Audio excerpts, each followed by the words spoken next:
Imagine a place where nature and study intertwine, a learning environment with history written into its walls, an academic culture grounded in understanding and the pursuit of excellence, and home to a community forged of shared values and aspirations.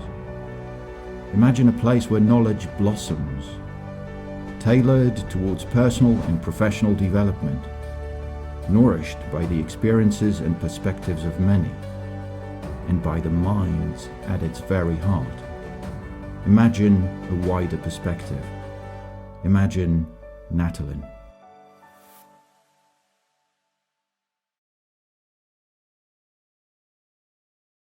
Good morning, everybody. Good morning, students and colleagues, and good morning to all of you who are online with us on the live stream, and welcome to our special conference, which is titled How to Navigate Society and Politics in the Digital Age, Implications for Europe.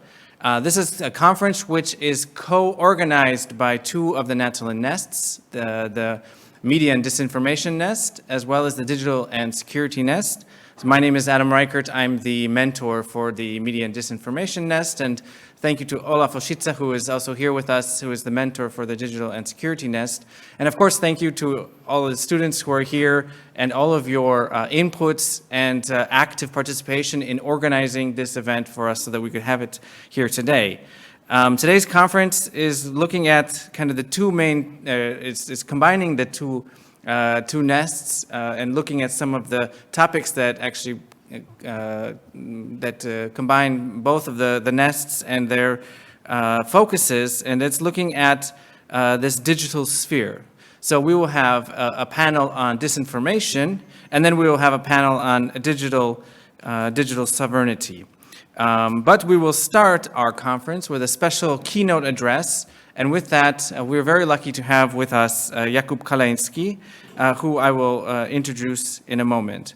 So before I hand over to Jakub, I just want to once again thank you all for being here, and thank you also for all of your ideas. I'm sure you all remember, we had several meetings where we sat down and brainstormed, and we picked your brains, and I think we came up with a really good conference program, and we have some great discussions today. So with that brief welcome, I am now going to introduce our speaker, Jakub Kaleński. He's with the Hybrid Center of Excellence for Countering Hybrid Threats in Helsinki, Finland. Jakub is responsible for focusing on safeguarding the democratic processes. He specializes in disinformation and Russian hybrid activities since 2015, when he first joined the newly created East Stratcom Task Force at the EU. Later, Jakub was responsible for raising awareness about Russia's disinformation campaigns during his time also at the EU, but also he was then at the Atlantic Council. He worked on the Ukrainian Election Task Force in 2018-2019, and he also worked in the Digital Forensic Research Lab, where he focused on Russian disinformation and countermeasures. He has testified before the European Parliament, he has testified before the US Congress on these issues, and we are very, very glad to have him with us here today. So Jakub, I'm going to hand over the floor to you. Thank you once again for agreeing to be here and to give us your remarks and your thoughts on our topics today. Thank you very much, Adam. Thank you very much for the generous introduction. I hope you can hear me well. Yes, very well. Thank you. All good. Brilliant. Brilliant. Thank you for confirming that.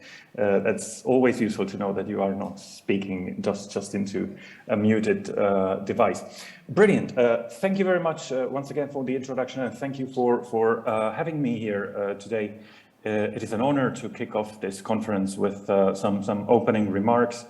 And when we were discussing this with Adam, we agreed I will be covering three basic topics, and that would be: what are the risks and the threats of the disinformation campaigns? What trends do I see on the horizon?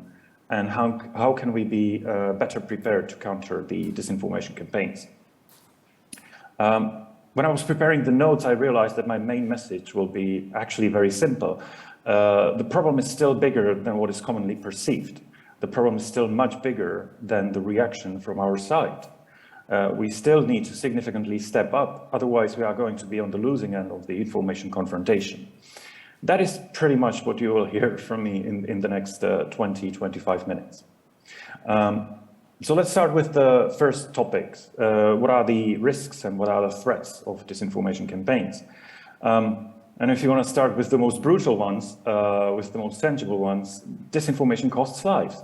And this is no exaggeration. I'm sure many of you will recall the Pizzagate conspiracy, the claims that there is some pedophile conspiracy in a Washington pizzeria.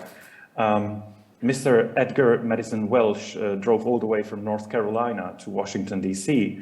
With 3 rifles, which he started firing in the restaurant, hoping that he's saving the children from this horrible conspiracy. He was threatening other people's lives based on disinformation. Later, when the police caught him, he said the intel on this wasn't a 100%, which it really wasn't. We had a very similar case in Czech Republic 5 years ago. A pensioner, Jaromír Balda, who was, there's no better word for it, brainwashed by the disinformation outlets into hating Muslims, and he was afraid that the Czechs are not hating Muslims enough. So therefore he tried to stage a terror attack, which he would then blame on the Muslims. He tried to derail a train, by which he threatened dozens of other people's lives. Only fortunately, nothing really serious happens, but not really for the lack of trying. We see regularly people willing to threaten other people's lives based on disinformation. Or take the COVID-19 pandemic. Even the president of the commission admitted that disinformation about this disease cost lives. If you have people willing to drink bleach to cure this, it is quite clear that disinformation is threatening your health and your well-being. But then there are some more long-term, more subtle consequences, like the fact that someone else will be making our decisions for us. All of you will know about the Russian information meddling into the US elections in 2016. Kathleen Hall Jamieson from University of Pennsylvania wrote a book called Cyber War, What We Do and What We Don't Know about this Russian meddling. And her conclusion was that very likely the influence of the Russian disinformation campaign was decisive, that if it wasn't for this influence, the information space wouldn't be shaped in a way that Donald Trump got elected. In the same year, we saw the meddling into the Brexit referendum, which was likely quite a big intrusion as well. Unfortunately, we don't know how big it was. As the Intelligence Committee of the British Parliament concluded several years later, there is a lack of information about the scope of the damage, and this lack of information is there simply because the government refused to look into it.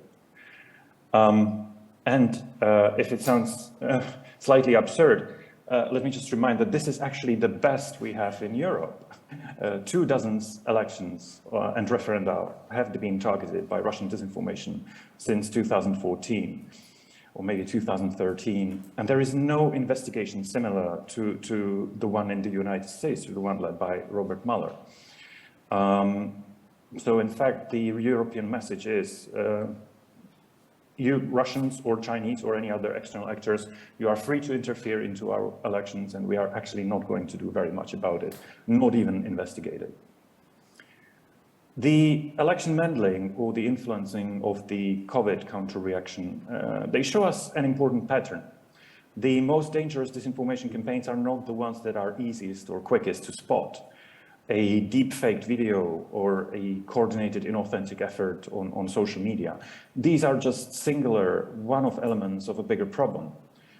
The most dangerous campaigns are those long-term, subversive campaigns that are feeding into the local sensitive issues, like the racial question, the LGBT question, the traditional values question, the trust into institutions and media, or even just the acceptance that there is something like objective reality. And no, everybody cannot have their own truth. It is possible to have your own opinion, but you cannot have your own facts. And the mechanism through which these campaigns achieve success might not be easily visible. It is more like the proverbial drop of water falling on a stone, which makes it different not because it's strong, but because it's persistent. This is how the KGB masters of disinformation liken the effect of disinformation. It doesn't really achieve success overnight. It takes years, it takes decades, but it does achieve results. Let me move on to the second topic, the trends on the horizon, and let me cover the most important topic of the disinformation campaigns in the recent month, which is the Russian war in Ukraine and the disinformation campaigns about that. The narratives are widely known. You can easily check, for example, the EU versus Disinfo website. Kasia from the EAS is speaking later. Maybe she will cover that a bit more in detail. Many of these narratives are pretty much the same as they were in 2014. Some of them are even older, like the accusations of biological laboratories, which is a narrative that you would see in the Soviet propaganda ever since World War II. I would like to focus rather on the success of these messages. Because ever since last February, you would see many Western voices saying that the Kremlin is losing the information war completely, Ukraine is winning totally, the battle in the information domain is basically over. And I fear that this attitude results in a certain complacency. It results in a certain laziness. Suddenly, people have a feeling that it is not necessary to do very much about Kremlin's propaganda. And I'm afraid that this attitude is dangerous. The takes that the Kremlin is losing are usually based on 2 points, at least from what I have seen. One, that Ukraine is still resisting the Russian aggression, and 2, that the West is still supporting Ukraine. With the first point, I fully agree, and I am more than happy about that. Obviously, I am just not sure whether the conclusion we can make is that the Kremlin has become incompetent or an actor that we do not need to worry about. Maybe it just means that Ukraine has gotten significantly better, more resilient, stronger, more active, can resist a higher pressure, just like they have really significantly improved their capabilities in the military domain and in the cyber domain. And maybe it is also a result of the fact that the Kremlin is now committing such atrocities that no communication in the world can whitewash these crimes, at least not in Ukraine. After all, it is always your action that is your best communication. And the actions of the Kremlin are now so horrific and so criminal that it is impossible to whitewash them in Ukraine, where people regularly see these crimes. With the second point, the Western support for Ukraine, I'm not 100% sure that we can be patting ourselves on the back.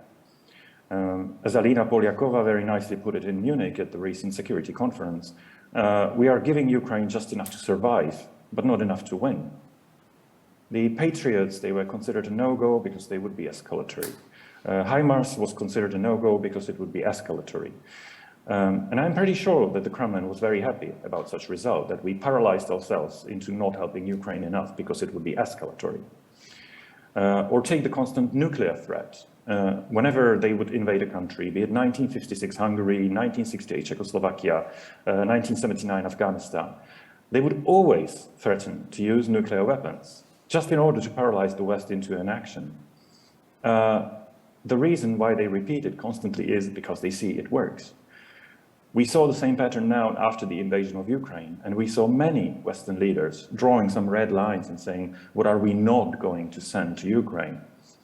As Keir Giles from Chatham House frequently points out, telling the Kremlin what are we not going to do, that is probably the best way to invite further Russian aggression.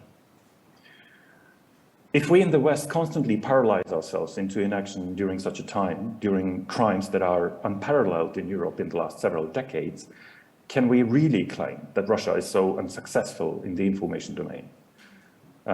It took more than a year for Ukraine to start receiving the necessary jets to defend their airspace. Can we really be so sure that the Kremlin scaremongering didn't play a role here? I'm afraid it did, and many statements full of fear of escalation in the last 13 months would seem to prove that. Moreover, I think there are some other factors that should be taken in mind. According to some of the opinion polls, in many European countries, 20 to 30% of the population believes that it is the West or NATO or US to blame for the war in Ukraine. These people also have voting rights, and these people will also choose their political leaders. But their decision-making will be affected by the fact that they believe these Russian lies. They will be choosing politicians who will be blaming the West and who claim that Russia is innocent. Again, can we really be so calm when we see that 1/5 to 1/3 of the European population believes these lies. Or have a look how media in democratic countries cover the newly emerging Russian lies. I was just recently looking up for another similar conference.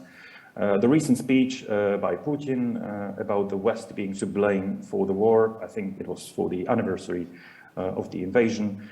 Most of the Western outlets covered it exactly as the Kremlin wanted. Headlines like, "The West is to blame for the war, we didn't want it," says Putin. There was just one exception in Canadian TV that I found, at least in the English language. Maybe in your language this is better. And the headline ran something like, "Putin falsely claims that the West started the war that Russia in fact started," which was the precise way how you should cover newly emerging Russian lies. It was similarly about the recent explosions in Bryansk. Again, we had headlines accusing Ukraine of terror attacks in Bryansk, without actually making it clear already from the headline that these accusations are coming from notorious liars, from people who lied about MH17, about poisoning of Skripal, poisoning of Navalny, about the first invasion, about the Anschluss of Crimea. If we see Western media regularly helping Russian disinformation campaign, although inadvertently, unwittingly, can we really be so sure that Russia is losing the information war? Or take a look at the super wealthy and super influential people like Elon Musk regularly repeating some of the Russian lies to their millions of followers about Victoria Nuland feeding this war. When we see politicians with an audience in millions or dozens of millions doing the same. When even the Pope, unfortunately, with some of his statements, helps some of the Russian disinformation narratives to spread, can we really say that Russia is losing the information war? When I put all this together, the fear of escalation that has frequently paralyzed our actions, the media and politicians and influencers spreading Kremlin's lies, and significant parts of our populations believing them, I just cannot accept that the battle in the information war, domain is over and that Russia is as good as done. I pretty much believe that there is still a long way to go, maybe not in Ukraine, but certainly in majority of Europe. I also fear that the complacency resulting from the takes that Russia is losing will mean that the problem will just get worse, not better. That's how disinformation campaigns work. You let them spread for a few years and they will achieve effects. Have a look at how the pro-Kremlin extremist group Alt-Info burns the EU flags in Tbilisi while protesting for defending the Kremlin-style law on foreign agents. Georgia seemed to be the most pro-EU country in the whole Eastern Partnership region for a long while. And now we see this. Or have a look at how the support for providing weaponry and economic assistance to Ukraine is softening in the US. How many influential voices in the US increasingly repeat the Kremlin speaking points. With all that was discussed above, how can we be so sure that this negative trend will not continue? Intelligence reports recently, for example, the Estonian couple, are openly talking about the fact that Putin is betting on having more patience than the West, outweighting us. And the indicators above, they are showing us that he might be right. Where is some robust counter-reaction to reverse this extremely negative trend? So this brings me to the final point. What can be done about the problem? And I promise you that this will be the shortest of these three. This counter-reaction to disinformation is a topic I was writing and talking about frequently in the last few years. So apologies in advance to everyone who already heard it from me. Maybe there will be some like that among you. The bottom line is that we need significantly increase our activity in the counter-disinformation policies. The bad actors are still outspending and outperforming us heavily. How much precisely, that is unfortunately unclear, which is one of the problems. But it is at least several hundred to one, possibly even 1,000 to one. With such a ratio, it's almost irrelevant whether we have a better message. This quantity with such a difference will always defeat the quality. There are four bigger groups of solutions. I've been calling them lines of defense, and I will talk very briefly about each four of them. First, we need better documenting of the threat. We still need to do much more in this regard. We need better data, tangible data. How many messages are spread on a daily basis? Through how many channels? How many people do they reach? How many people do they persuade? Is the problem increasing or decreasing? Imagine we will be fighting the COVID pandemic without knowing how many people got the virus, how many people ended up in hospital, how many people died, how many people got cured, how many people are vaccinated. It would be impossible. But this is the situation we are in with countering disinformation. We don't have these data, yet we are supposed to somehow counter it. And how much money is being spent? Is our response proportionate? My fear is that is not. The available data are showing us precisely that we are being outspent in the information space several hundred to one. Second, it is better raising awareness about the threat. So whereas the first line is trying to collect more information, in the second line, we are trying to spread the information among more people. We desperately need more actors in this regard. There are some teams that are doing a brilliant job, be they in the governments or in the civil society, but we need more actors. This is precisely what the bad actors understand really well, and that's why they have the very high quantity in the information space. They have many different channels for many different audiences, simply because the audiences are nowadays much more fragmented than they had been 20, 30 years ago.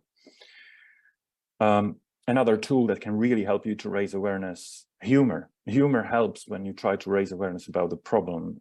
A funny statement always reaches significantly bigger audiences than a boring government statement.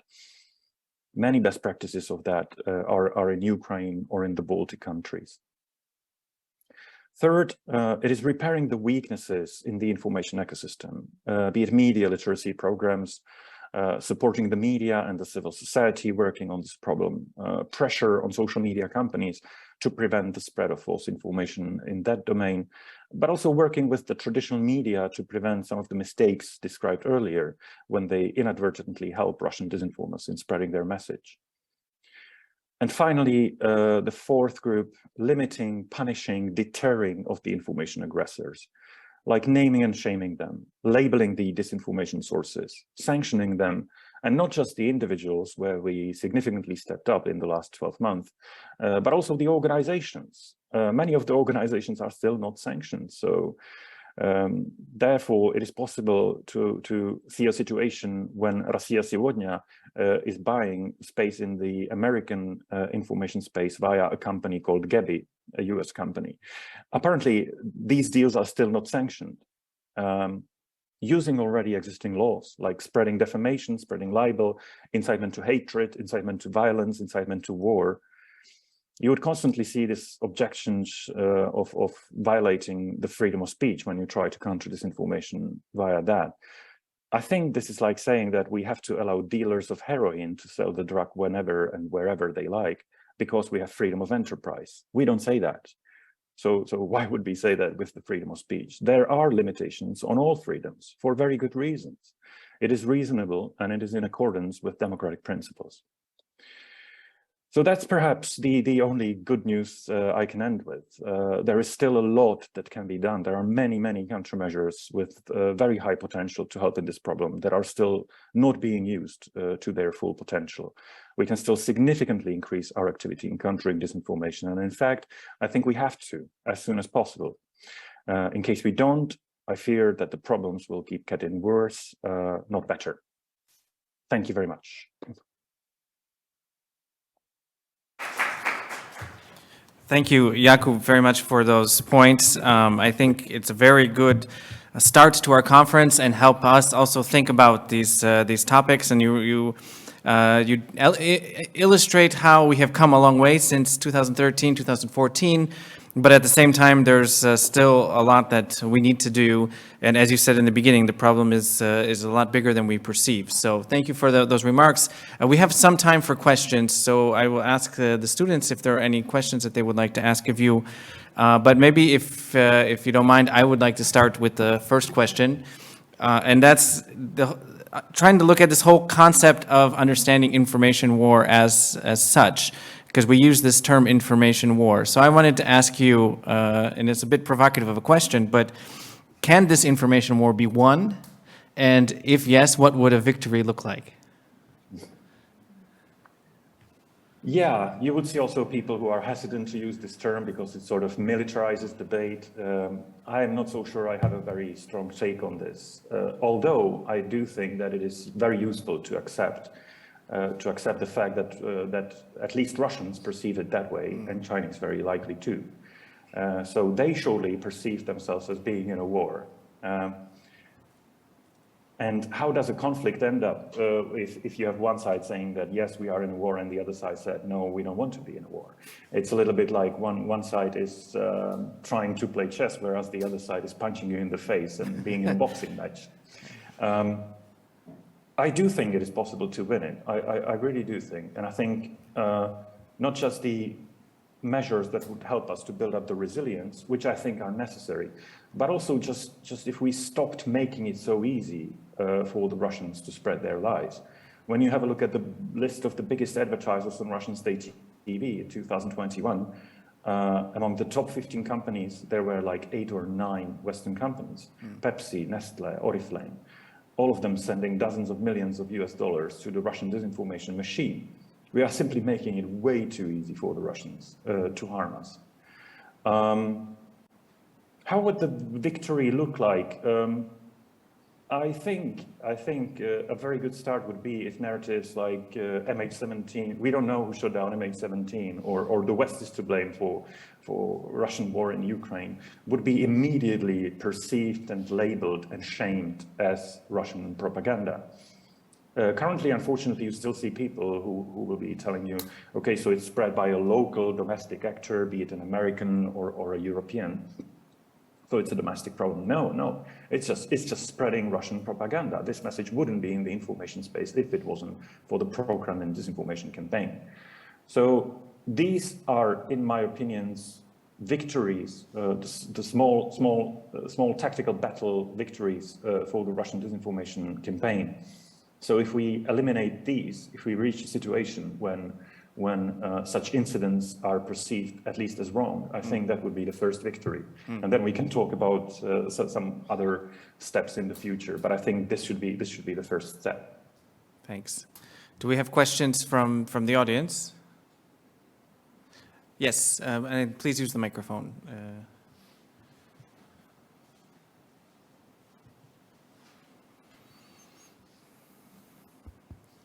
Hello, my name is Julia. I'm a college student from Poland. And my question also regards Poland. We see increasing disinformation and information war battled by the Polish government against independent media. And you've mentioned that to counter disinformation, we should be using more legislation against disinformation actors. And my question is, how can we ensure protection of people regarded as disinformation spreaders by, for instance, an authoritarian government who in fact are fighting for civil and human rights? No. Thank you. You are absolutely right. Of course, we can unfortunately see that some of the governments are not exactly using this legislation in a way that it was really intended.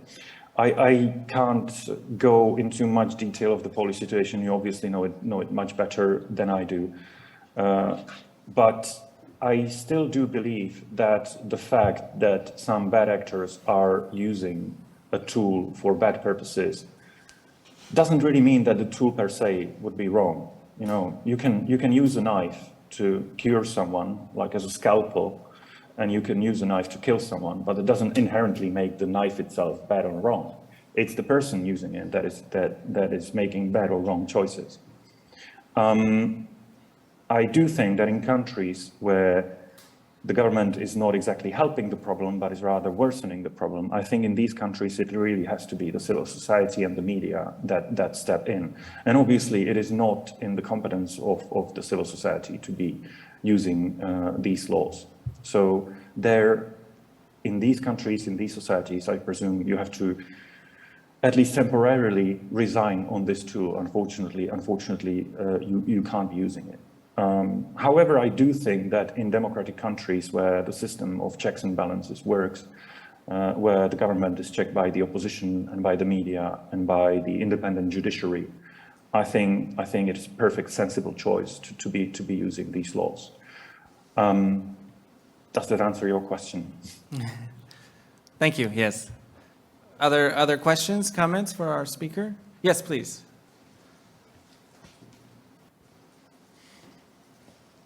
Hello, I'm Diego. I'm a student from Belgium and France, and I was wondering if, maybe this is slightly off topic, but I was wondering if there was also a way to counter disinformation for countries that don't have the means to do it. Like, we've seen that Russian disinformation in let's say, Africa and Asia has been powerful as well and has had consequences, but maybe they don't have the means to counter it. So is there a way that we can help them also while we help ourselves? I think you highlighted a very, very important problem. Part of the perspective claiming that Russia is losing the information war is also extremely Eurocentric, and it overlooks the fact that the whole global South, Latin America, Africa, Asia, the situation with Russian disinformation there is likely significantly bigger. There are a few things that can be done. Supporting the local civil society actors, local media who are working on this problem. They will be a significantly more trustworthy actor than anybody coming from the outside. So I think that has to be the step one, supporting those who are there on the front line. And I think there is, again, still a lot more that could be done. I'm unfortunately not so familiar with the NGO sector in Africa, but from what I recall in Europe, many European NGOs, many European civil society organizations working on countering disinformation would be complaining that most of the funding is coming from the US, maybe from the UK, but not so much actually from other European countries or from the EU. So I think there's surely a way we could step up. But apart from this kind of helping with the resilience and boosting the local defense, I also think we can be doing significantly more in trying to make it harder for bad actors like Russia and China to be spreading these messages. And again, the sanctions I mentioned earlier, just so that there wouldn't be this immoral amount of Western money pouring into the Russian disinformation ecosystem, I think that should be a necessary step one. For Putin and his regime, the number one goal is to keep his population under control. If we cut him off the dozens of millions of dollars pouring into the Russian media ecosystem, he will not have the money to export this information into other countries. So by weakening the Russian disinformation ecosystem in Russia, we would make this export significantly higher, if not impossible. So I think these are the two broad lines of defense I would take in this particular regard. Thank you. Yes, please. Thank you. I'm David, a French student also. And my question is also related to countering Russian disinformation in the global south, and especially in Africa, for example, because that's, I think, where Europe is the most concerned about. And well, in my opinion, you can put however money you want, how much money you want, you can put any kind of measures to counter the disinformation, but at some point you also must find and propose a counter narrative to the Russian narrative. And I think the Russian narrative is very efficient there because it echoes a certain reality, which is based on post-colonial resent and stuff like that. So what kind of counter-narrative can propose the West to this population, which might be more attractive than the Russian narrative? This countering of disinformation through positive narratives, I think I would have it in this third line of defense, this trying to repair the weaknesses that the bad actors are exploiting. I will have to admit, I don't consider myself the biggest expert on this particular singular measure, or even the biggest advocate, simply because of the same reason that Russians do not believe in it. Margarita Simonyan was giving interviews about how Russia Today changed their messaging. They kicked off with these narratives that Russia is a great country with great culture, lovely nature, blah, blah, blah. And then we stopped doing it because we saw it doesn't work. They saw that what works much better is this negative messaging.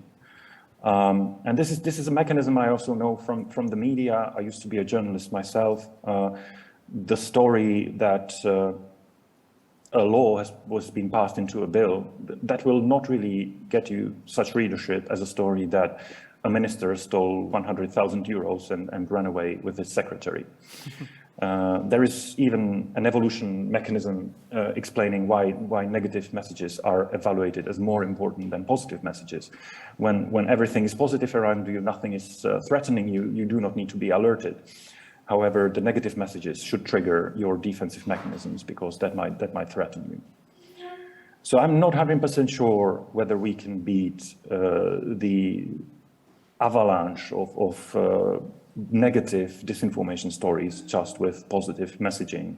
I think we shouldn't put all the eggs in one basket. However, it should be part of the solution. I'm not saying it's difficult, but I'm not saying it's easy. I think it is quite difficult. But the example of Ukraine is showing us that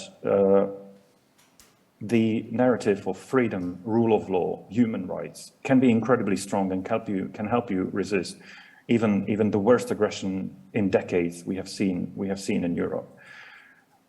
It is a narrative that has a potential. It is no coincidence that many protesters and demonstrators in Kiev and in Tbilisi kicked off their protests with EU flags. Many people outside of the EU are actually defending EU values significantly more than Europeans themselves. So perhaps that could serve as an inspiration that these narratives actually can achieve traction, that these narratives can be attractive.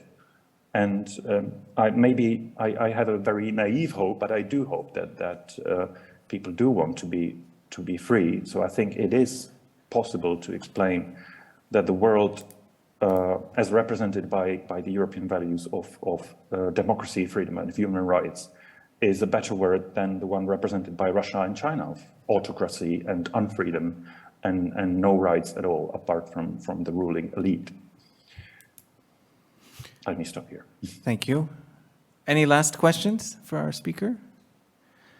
If I may, Jakub, then I will ask the last question. And it has to do with what you just mentioned, because it comes to my mind that you mentioned that the Ukrainian counter disinformation or Russian disinformation is not so effective in Ukraine because of the war. And maybe this is because of the fact that the society itself understands that it is at war, where outside we are still not in this mentality. And so my question, or maybe just ask for you to comment, is it possible that what we need to also work on is try to understand that when we are faced with disinformation, this is coming from one side that does see it as an attack on us, that we have to interpret it that way?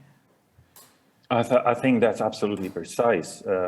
You would hear Edward Lucas during similar conferences sometimes saying that we need a bit more of this Cold War mentality, understanding that we are actually standing against someone who perceives us as an enemy.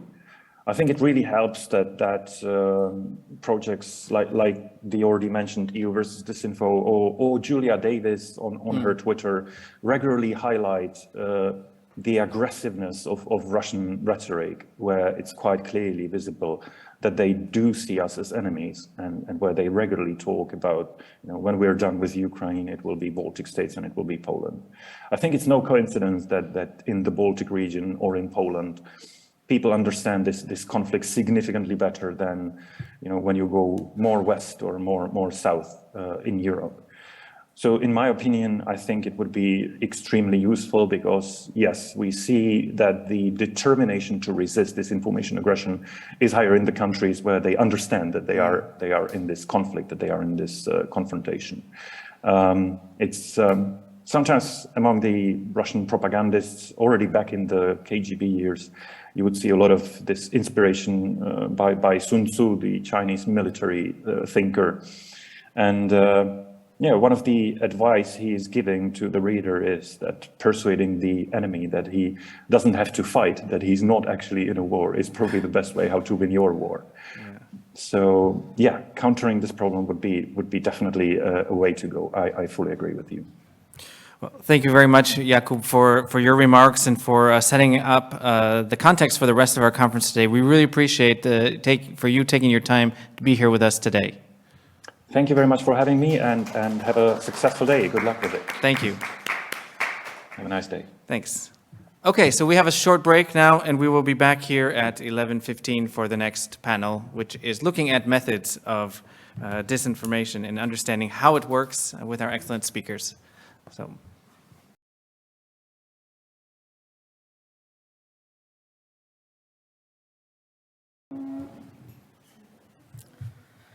I would like to firstly thank our keynote speaker for giving very important remarks, and also everyone in attendance for joining us at the conference. Now we will proceed to our first panel under the title Understanding the Information War, which will focus on propaganda, disinformation, influence operations, and active campaigns that are aimed at misguiding the societies in Europe. The danger that fake news poses to democracy and stability is increasingly apparent around the world. The spread of both disinformation and misinformation can have a range of harmful consequences, such as threatening our democracies, polarizing debates, and putting the health, security, and environment of EU citizens at risk. The European Commission is tackling the spread of online disinformation by improving detection and analysis, debunking EU-related myths, cooperating with online platforms, promoting media literacy, facilitating the work of fact-checkers, improving civil society, and bringing EU countries together. As the High Representative of the Union of Foreign Affairs and Security Policy, Josep Borrell, said at the European External Action Service Conference on Foreign Information Manipulation and Interference, disinformation and propaganda outlets are today a weapon of the Kremlin. And this weapon is a weapon. It hurts, it kills. It kills the capacity of the people of understanding what is going on, and as a consequence, the position of governments and the decisions of international organizations. That is why it is of high importance to address the disinformative narratives, understand how disinformation actors behave, and get acquainted with the tools to fight them. I have an honor today to present to you our distinguished panelists that are here for that very purpose. They will further elaborate us on the EU approach to disinformation and political and geopolitical ramifications of Russia and China's information war against Ukraine and the West. They will also give us insight about the aims of these actors in using disinformation against Western audiences. The first panelist, Ms. Katarzyna Sumisławska, is a lead on awareness raising about disinformation in the Strategic Communication Division of the European External Action Service. Graduated in Peer and Communications and in interdisciplinary Latin American Studies, she specializes in organizational development, strategic and communication trainings, partnerships building, and advocacy. As an expert in communications, she has collaborated with international institutions such as the European Commission, the European Parliament, Frontex, UNHCR, and several international and local non-governmental organizations and civil society organizations across Asia and South America. Mrs. Katarzyna uses communications, engaged media solutions, digital storytelling, and arts as a tool to raise awareness and give a voice and face to the untold stories of the people, places, and cultures. She will open the panel discussing how EU works to fight off disinformation, fake news, computational propaganda, and coordinated inauthentic behavior. While our next panelist, Agnieszka Legucka, will talk about the reasons and goals that Russia and China might have in using disinformation against the audiences, against the Western people in the war in Ukraine. Mrs. Agnieszka is an analyst for Russia in the Eastern Europe program. Her research comprises of Russia's foreign and domestic policy, security issues and conflicts in the EU's eastern neighborhood, EU-Russia and NATO-Russia relations, Russian disinformation and hybrid threats. Ms. Agnieszka is also a Doctor of Security Sciences, Associate Professor at the Faculty of Finance in International Relations of the Witstula University Academy of Finance and Business in Warsaw, and Deputy Editor-in-Chief of the journal International Affairs. The panel discussion will be finished by the presentation of Mr. Anton Neichuk, who is the head of Eastern European Council. Holding a PhD degree in political sciences, he is also a founder of private organization, International Center of Progressive Researchers, that specializes in strategic forecast of political processes and preparation of roadmaps for foreign investments in Ukraine. His research focuses on international relations, political processes in post-Soviet space, and informational campaigns. Please give a warm round of applause to our distinguished guests. And now I will give floor to my colleague and the panelist, the moderator, Ibtisam. Hello. Yes, it's working. Thank you, Mariam, for this helpful introduction. So we're beginning the session 1, Understanding the Information War. The order is going to be a little bit different. I'm inviting first Mrs. Agnieszka Likuska, sorry for the pronunciation, analyst on Russia and Eastern Europe program at the Polish Institute of International Affairs, to be with us and to present. Thank you so much, and we are all ears.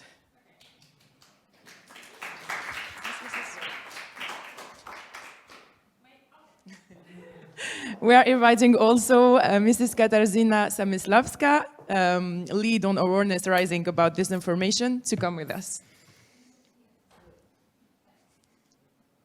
Okay. Probably it's working. Oh, fantastic, it's working.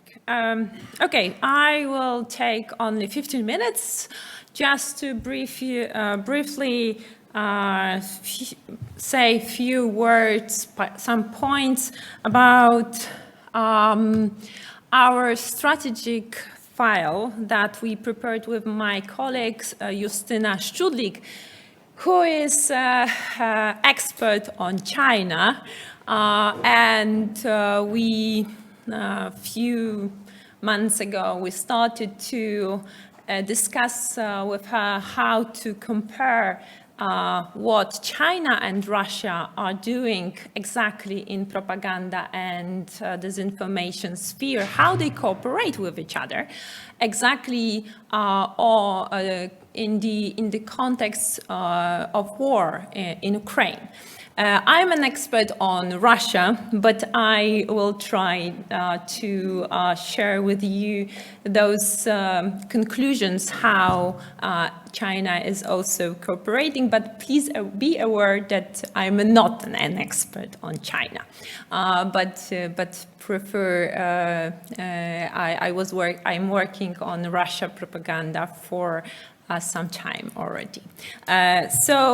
Exactly how Russia and China are cooperating regarding this particular case, because they were cooperating, or I would say China was learning from Russia for some time. When the pandemic came in, Russia was copying what China was producing at that time and transferring to the exactly the West, those messaging about the biolabs and etc. But in this particular case, I would say that we are actually missing the particular word, because their cooperation or partnership or alliance, I don't know how to call their relationship.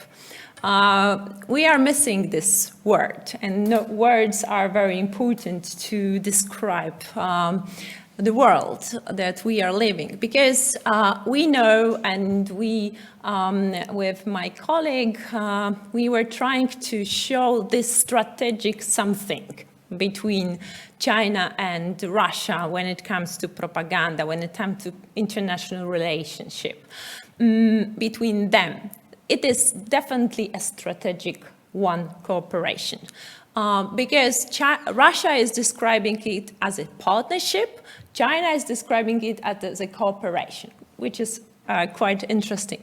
And I know that it is asymmetric one, not equal relationship. Who is gaining more? It depends on, probably this discussion can go further into details, but definitely when it comes to politics, when it comes to disinformation and propaganda regarding any other cases, but this particular one, those goals are strategic one, because they would like to weaken the West. And we can compare with other cases, not only with the Ukrainian war, but mainly the strategic goal will not change. Why? Because they would like to, both China and Russia, to change existing international order, which them all describe as not preferable for them both. So it will not change in the further future. Why also they are cooperating with each other? Because of they would like to survive the authoritarian regime. So they all, both of them, they are cooperating with each other. They have alliance, partnership, whatever we call them. We call it. They look at its cooperation from the internal lenses for the survival authoritarian regimes. So we have two, let's say, planet authoritarian regimes and the democratic world. With this democracy, we can also have discussion, but these two sides. So Russia and China fear that very existence of democratic superpower, especially the United States. Here, the Europe is the second power that exists in this rivalry. So the strategic goal is to weaken the West. It's some kind of obvious for us. But from the, let's say, this particular case, I would say that Russia is having three strategic goals. But we also know that Russia is working through the audiences, and we can make those audiences like create smaller audiences. That Russia also effectiveness of Russia and methods of Russia actions into disinformation and propaganda differs to each particular audiences. It's not only the way how Russia works in this particular case when it comes to war in Ukraine, but exactly effectiveness also differs when it comes to these audiences. But through these, the West, the big audience, the global South. You were asking for example, about the global South as a whole. Audience, we can divide to the smaller audience like Middle East, Africa, or South America. But exactly, Russia is quite effective when it comes to making those smaller audiences like sport active activities, active group, or Hungary group, Hungary country, or Germany pro peace group. So Russia is quite effective when it goes to some particular audiences. But now let me focus on this group, like looking in the larger perspective. So from my perspective, I think that Russia is having three particular strategic goals: to discredit Ukraine, to undermine the legitimacy of Western sanctions, and to show Russia as a victim of collusion, also called, I don't know, conspiracy theory of hegemony of the West. And this goal can go to each particular audiences. So, for example, how Russia is discrediting Ukraine in the Russian audiences to show them as a fascists, Nazis, to move them, for example, Russian soldiers to the front line, to dehumanize Ukrainians, to mobilize Russians around Putin, right? Why Russia is discrediting Ukraine or Ukrainians in the West, particularly, for example, in Poland, right? 8 million Ukrainians crossed Polish border, 2 of them left here, but at the same time, they are discrediting Ukrainians here in Poland. They are organizing anti-Ukrainians messages in the Facebook, in the so-called smaller audiences in our social media. Why? For example, that Ukrainians are stealing our husbands, they are stealing our places in the schools, they are stealing our places in the, I don't know, medicines places, everything to move our attention against Ukrainians.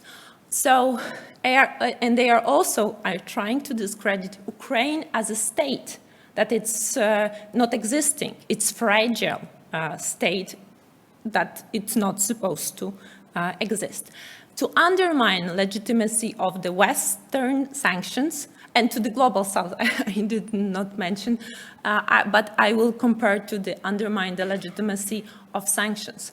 It was very, I would say, effective to the global South, to also compare it to the third goal, to show that it is a hegemony of United States. Why?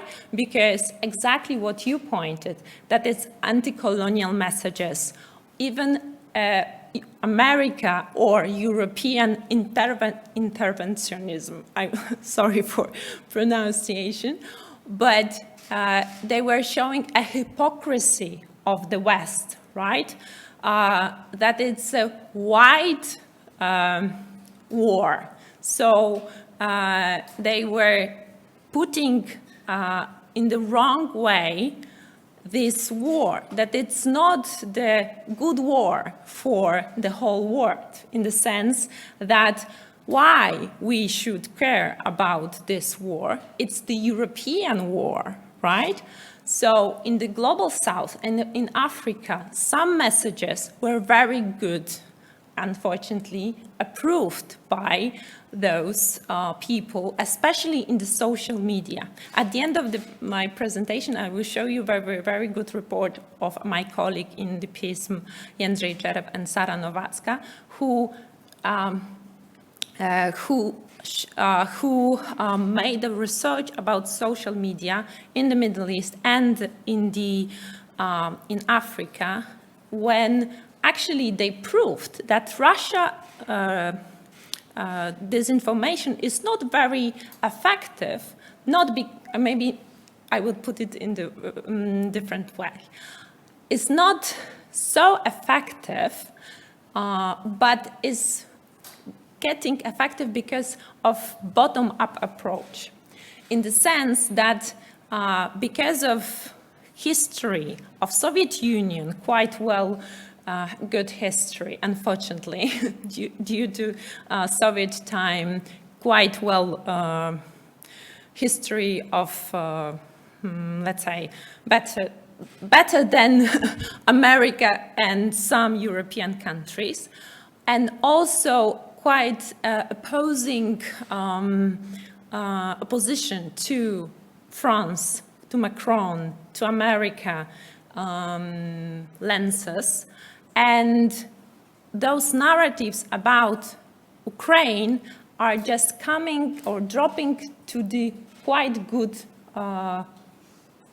environment in the social media in Africa and in the Middle East. So this is Russia. But China, it was changing. It's not the same narrative from the beginning of the war. And at the beginning of the war, when China was thinking that Russia will have very quick, successful 3-day war, it was quite deterrence, proactive, offensive narrative, official narrative when it comes to war in Ukraine. At the first idea from official propaganda from China, it was very offensive, that it was the West's fault about Ukrainian crisis. And it's very important about these messages about readout from China propaganda, official propaganda. I'm not saying about social media. So my colleague described it very carefully, that we need to very carefully read Chinese readouts, because China do not call it as a Ukraine as an adjective. This is very important. Ukraine is always put it as this is Ukrainian crisis, and actually when you put it from the Chinese perspective, it's always actually the West's fault, because NATO was enlarging, expanding, and Russia had the right to somehow react on that issue. And there was always explanation about biolabs. They were repeating Russia messages, propaganda, and etc. And they were trying to distract attention away from China and learn lesson how the West will react on that particular issue. And of course, prove the West is declining. But now it's changing. China is reacting differently because Russia is not so successful on the battlefield. And now China is acting very differently. And it's, my colleague is, and not only my colleague, but China is doing smiling diplomacy. What does it mean? It means that, the proofs are so-called, for example, what Xi Jinping is doing right now, proving or trying to make it differently, because he's not sure is that Russia will win this war. So now we have so-called peace propositions.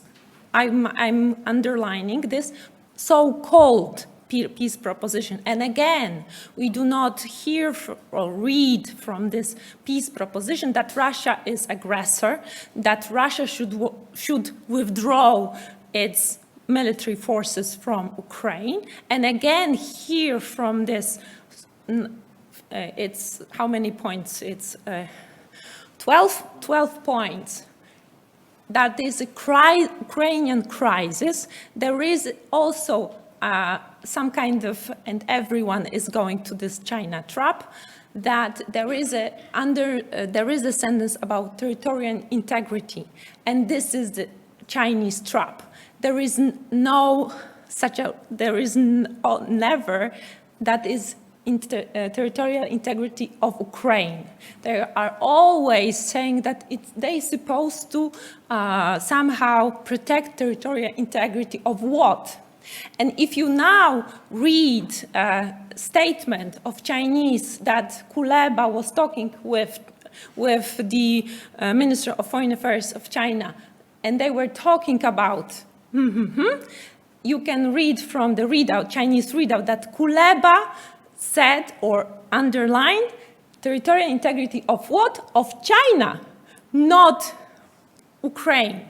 And this is exactly what China now is doing. They are trying to protect their own interest, not exactly because why? Because they are still do not believe that.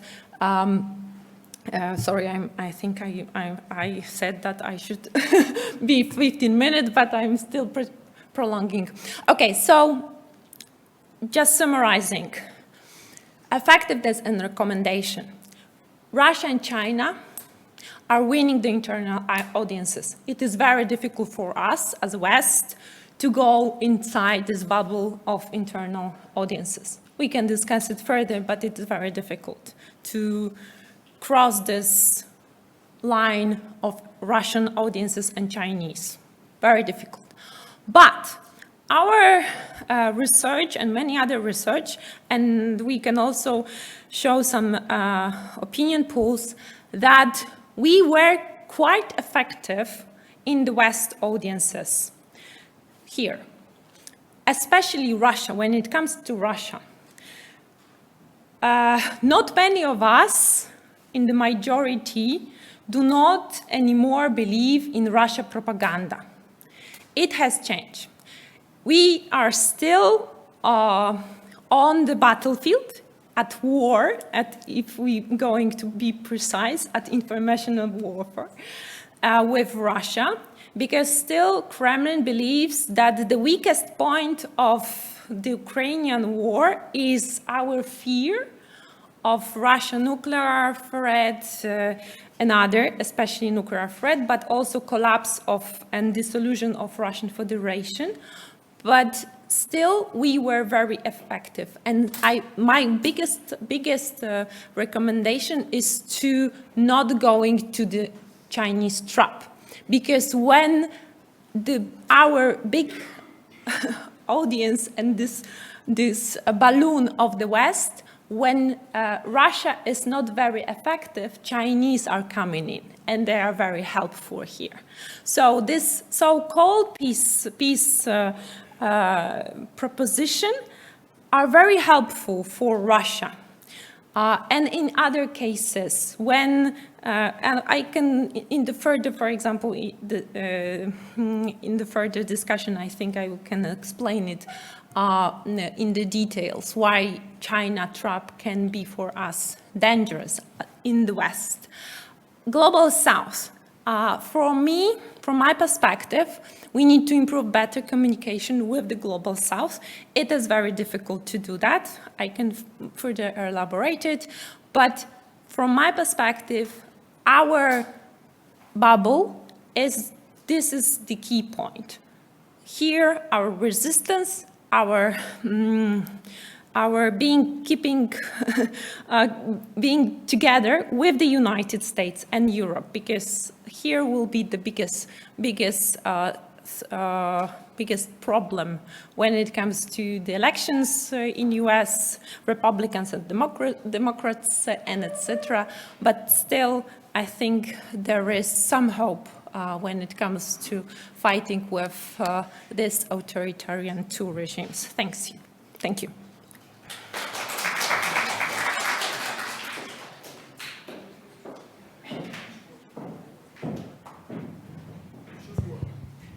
Hello. Yes.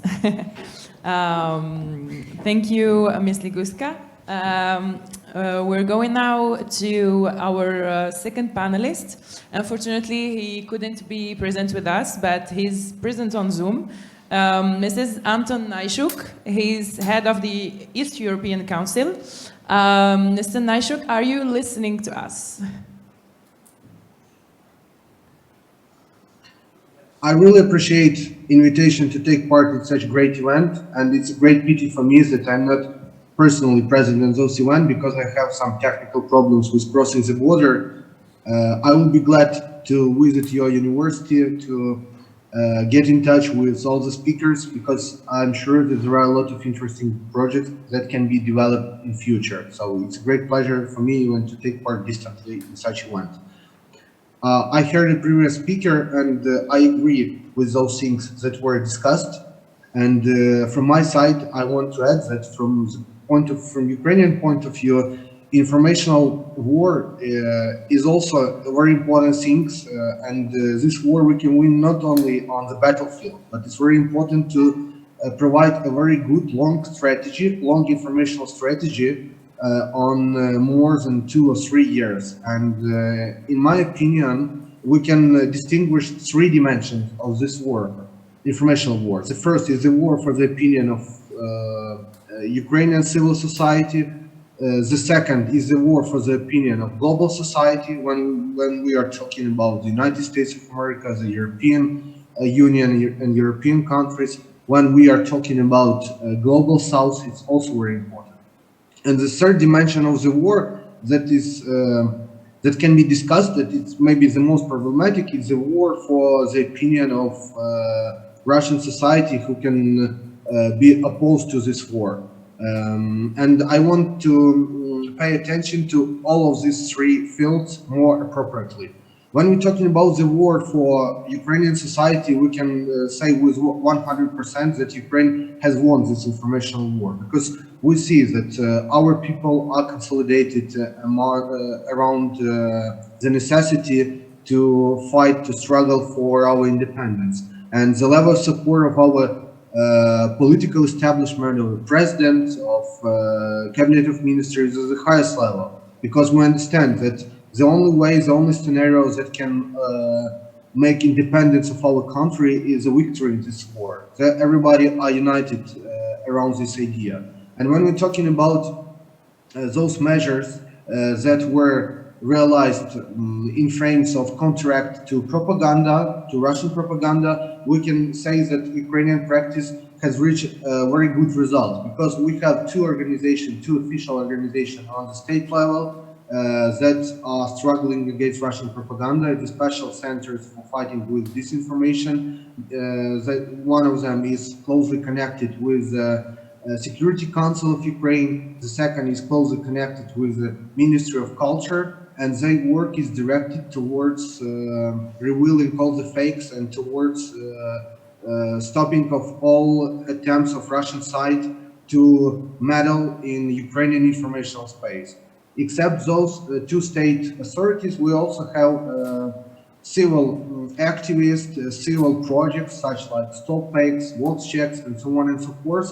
They also are working with the same purpose, and they also have reached a very good result, because you see that with the help of such measures, we managed to stop Russian propaganda. Firstly, we managed to restrict it, and now we get result in stopping of it, especially inside the Ukrainian information space. You know that the other measures that was adopted was making a united, consolidated broadcasting TV channel. This helped us to keep control over the informational space and to restrict all opportunities of the Russian side to intervene in this informational space. So here we can, with 100%, be assured that we have reached a very good result. And when we're talking about our Ukrainian internal information space, we know that here we are winning this war. The second dimension is international dimension. Here I can distinguish 3 directions. The first, of course, is the United States of America. The second is the European Union. And the third is Global South. When we're talking about the United States of America, we understand that for Ukraine it's very important to keep bilateral support of the United States Parliament, because we really hope for a long strategy of financial and weaponry and political support from the United States. And we see that the level of support in the roles of Republicans is not so high, for example, when we'll juxtapose, when we'll compare them with the level of support inside the Democratic roles. And the reason of that is also because of the, I guess, because of the attempts of the Russian side also to meddle in the American information space. Those of you who try to follow American news and to follow some leaders of social opinions, such in America, you can see that a lot of them try to disseminate some elements of propaganda that are really close to the Russian narratives. Here I'm talking about one of the journalists from the Fox News, like Patrick Carlson, everybody know him.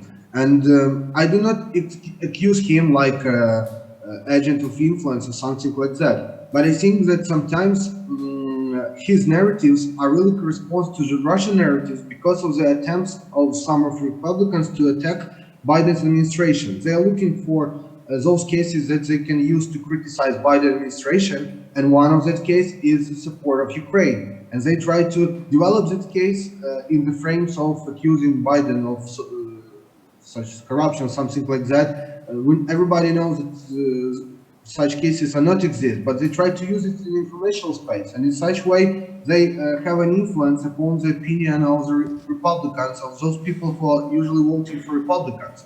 And it's a really big challenge for us. It's a really big challenge for Ukraine to resolve this problem. Therefore, I can say now that I'm sure that now in this year and maybe next year, we can be assured that we have reached a good success in struggling for opinion for the mind of American side, in American information space. But it's very important to build a long-term strategy to explain to American political establishment, especially the Republican Party, to explain to social society, civil society, to explain to everybody that to support Ukraine is very important, and Ukraine is struggling for peace in Europe and maybe all over the world. Therefore, it's very important to develop a very good strategy in this field. And the third dimension, of course, is the global south that was discussed by the previous speaker. And here I can say that we reached 100% victory, because we see how many problems because of the usage of Russian narratives in informational space of countries from so-called geopolitical south. Here is Latin America, Africa, and East. The next days we will see a visit of Chinese leader Xi Jinping to Russian Federation, and I'm sure that when they will declare the final position, China's side will declare like those peace initiatives that they submitted to us. But I really like the term smiling diplomacy that was used, and it seems to me like in Chinese it could be agree to everybody diplomacy, because in those peaceful plan they put like some priorities for the Ukrainian side, like to reveal of all the territory, but at the same time they're talking of importance of stopping the fire, of ceasing the fire now. We understand that such approach of the Chinese side do not correspond in some way to the Ukrainian national interest, and therefore it's very important also to build a very good strategy, informational strategy in this direction too. It's very important to build a good informational strategy in the direction of Arabic states, in the direction of Africa, and from my experience as a political consultant, our organization, Civil Diplomacy Foundation, that is working in Ukraine, we are in touch with our diplomatic corps, and we are in touch with our deputy, with our parliament, in the idea somehow to make an informational platform that can shed light upon the real situation in Ukraine to recipients, to the audience in those global south region. It's very important now to get some results and to win this struggle in informational space. And the third direction, I will tell shortly about that, is the struggle for opinion of Russian society. You understand that it's very hard to knock to the mind of Russia because they are restricted of the propaganda. And I can say, like, from some practical measures that we try to use, at the beginning of the war, we used all our contacts. We tried to get in touch with some journalists, and we managed to push in the broadcasting of, such informational resource, such media as Echo of Moscow. We managed to make an interview with State Deputy Fyodor Venislavsky, with the Ministry of Culture at Tkachenko, and we tried in some way to not to the opinion of the Russian society, to provoke some oppositional ideas inside the Russian society. But to tell the truth, it is very hard, and you saw that after those attempts, even this this media resource was closed. Then the president tried to arrange an interview with representatives of so-called opposition from the Russian side, but we also failed to reach some result. We understood how it's hard to destroy this wall of propaganda, of Russian propaganda. Now it's hard for me even to suppose would it be possible in short time perspective, or we need to use some long-term strategic things to do that. Therefore, it's a very big problem for now.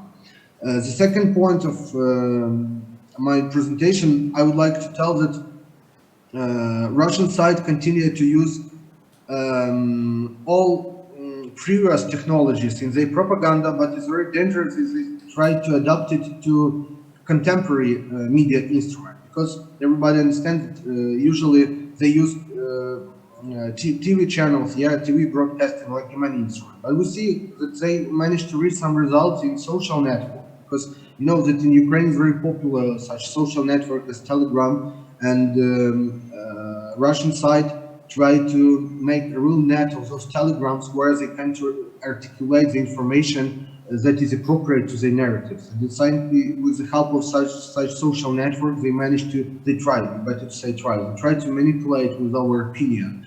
Or, for example, they also use other social networks like Instagram, and also I think from the point of view of political consultant, it's also a challenge that we have faced, that usage of social network is another dimension of Russian propaganda technologies, and we should to counteract to that. Also, maybe it would be also interesting for speakers and for other participants of this event, like the main methods that are used by Russian propaganda. I will say just several of them because the list is very big and it will take a lot of time to discuss all of them, but we see that, for example, the most practical case is how Russian propaganda use such technology like overtone windows. They try to show to Westerners as if there are only two scenarios how the situation can unfold. The first scenario is that everybody will accept Russian condition, and the second that it could bring to like a nuclear war or something like that. Yeah, they try to provide such threat to scare everybody with this method. But it is a typical approach of the Russian propaganda, because we saw, for example, from the previous experience when our army, when our heroes managed to build Kherson and the biggest and all the Kharkiv region, they did not use some nuclear weapon or something like that. They artificially use this technology to scare Western support, to scare people in European Union, to scare people in the United States, as if it's going to be a direct conflict between NATO and the Russian Federation or something like that. Or usually they they use a very popular method that is very popular in political manipulation called spoiled fish or rotten herring. It's called like in unprofessional language. They do not verify what they're talking about, but they try only to push discussion of some things, for example, like dirty atomic bomb. If you remember, they tried to push the idea that as if Ukrainian side preparing dirty atomic bomb. They do not verify those information, but they try to push those narratives with the help of social networks, with the help of some speakers. And in such frames, they started to accuse us of such things. Or, for example, the Russian narratives about some fascism, something like that in Ukrainian army. They do not care of verification of those narratives, but they use those narratives and they hope that everybody will discuss, and like the smell of those spoiled fish will follow. The same way will go with this notion. The second very dangerous technology that they used, it is a replacement of notions, replacement of concept. What do I mean? For example, return to the peaceful agreement of China. I'm sure that after the meeting of Russian president and Chinese leaders, they will start officially and openly talking about necessity to reach a peace decision in Ukraine and to cease the fire. Yeah, we also are for peace decision, but peace decision on the Ukrainian condition. It's impossible to talk about cease of fire when you occupy the territories of a sovereign country. Yeah, so it's just like we understand that in informational space they're trying to show us that they are for peace, for example, and I think that audience in those global souths, in Latin America, in Africa, in Asia, they will adopt such messages. But in practice, we see that one army of aggressor occupied our territories, and now they are talking about necessity to cease fire.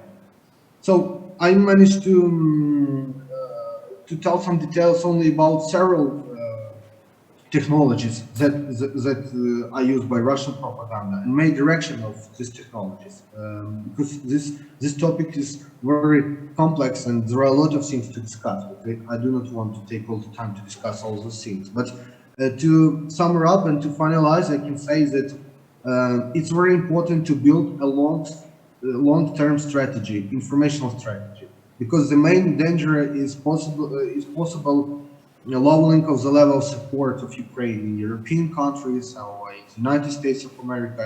In this case, we try to do everything, and really greetings to Adam Raikan and to New Eastern Europe with every time they support the informational campaign of the Ukrainian side, they try to shed light upon the real situation inside Ukraine. Greetings to all other media resources that pay a lot of attention to the problem of Ukraine, because it's very important to keep it on the first stance of informational space. Therefore, long-term strategy is very important for us.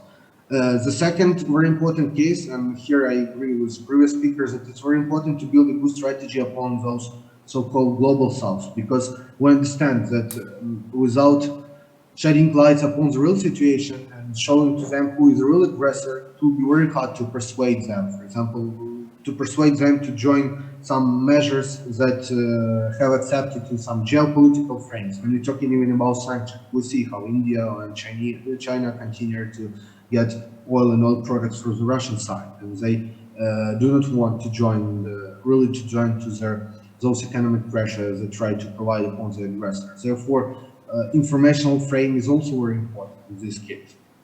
And of course, it's very important to develop a dialogue on the level of civil society and on the level of political establishment. It's very important to develop a dialogue between political establishment of the Americans, the United States of America, the European leaders, and Ukrainian political establishment to show what is going on, what the situation is for real. Because last time when the leader of Republicans in the House of Representatives, Mitch McCarthy, denied to visit Ukraine, I think that it's a negative trend. It's very important to develop a dialogue on the highest level.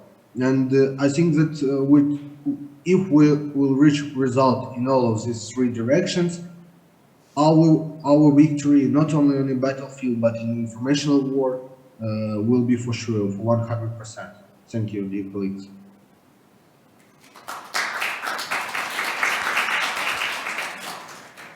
Thank you, Mr. Nyshuk, for this very interesting intervention. Please stay with us till the end. We're looking forward to the discussion with you. I invite our last panelist, Miss Katarzyna Sumislavska, sorry another time for the pronunciation, lead on awareness rising about disinformation in the Strategic Communication Division of the EEAS, the European External Action Service. Miss, it's your turn. We're listening to you. Thank you very much. And thank you very much for this very kind invitation. It's an honor for me to be here today on this very Sunday and very nice weather morning. And it's an honor for me to speak after such a distinguished speakers, and also to speak after Jakub Kolejski, who, as some of you may know, is actually one of the founding figures of EU versus Disinfo, where I currently work. So this is, it really feels like he passed me sort of a baton in this race against disinformation. So EU versus Disinfo was founded in 2015 as a direct response to Russia's actions in Crimea through the European Council that gave us a mandate, a threefold mandate, and it's very communication oriented. And I'm a communications practitioner, so there'll be a lot of examples. I mean, not so many because I know that I'm cognizant of time. But I will speak about practical elements of what we're talking about when we're talking about information war. The role of EU versus Disinfo is a project by the European External Action Service, and we're working on communicating EU policies effectively, strengthening media environment, and thirdly, exposing and analyzing disinformation through the project of EU versus Disinfo, the website. We made some significant progress. You can see some numbers on the screen. So in 2022, we reached 2.7 million visitors just on our website, over 20 million via our social media. We deliver our products in 14 languages, including Arabic and Mandarin. And we have over 15,000 examples of Russian disinformation debunked that is publicly available on our website. By no means it represents the entire internet, because it's impossible, but it's just to give you a hint of how much we are actually seeing and analyzing. And when we talk about disinformation as such, we have to talk about a little bit about the EU policy framework, because it's not only EU versus Disinfo that evolved, but it's especially EU's policy framework that and our understanding of the threat has evolved significantly.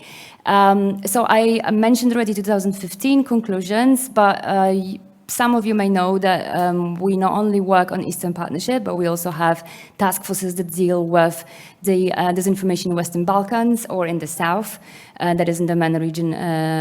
But we also have a team that is dealing with Chinese disinformation as a threat actor, so there's quite a lot of development there.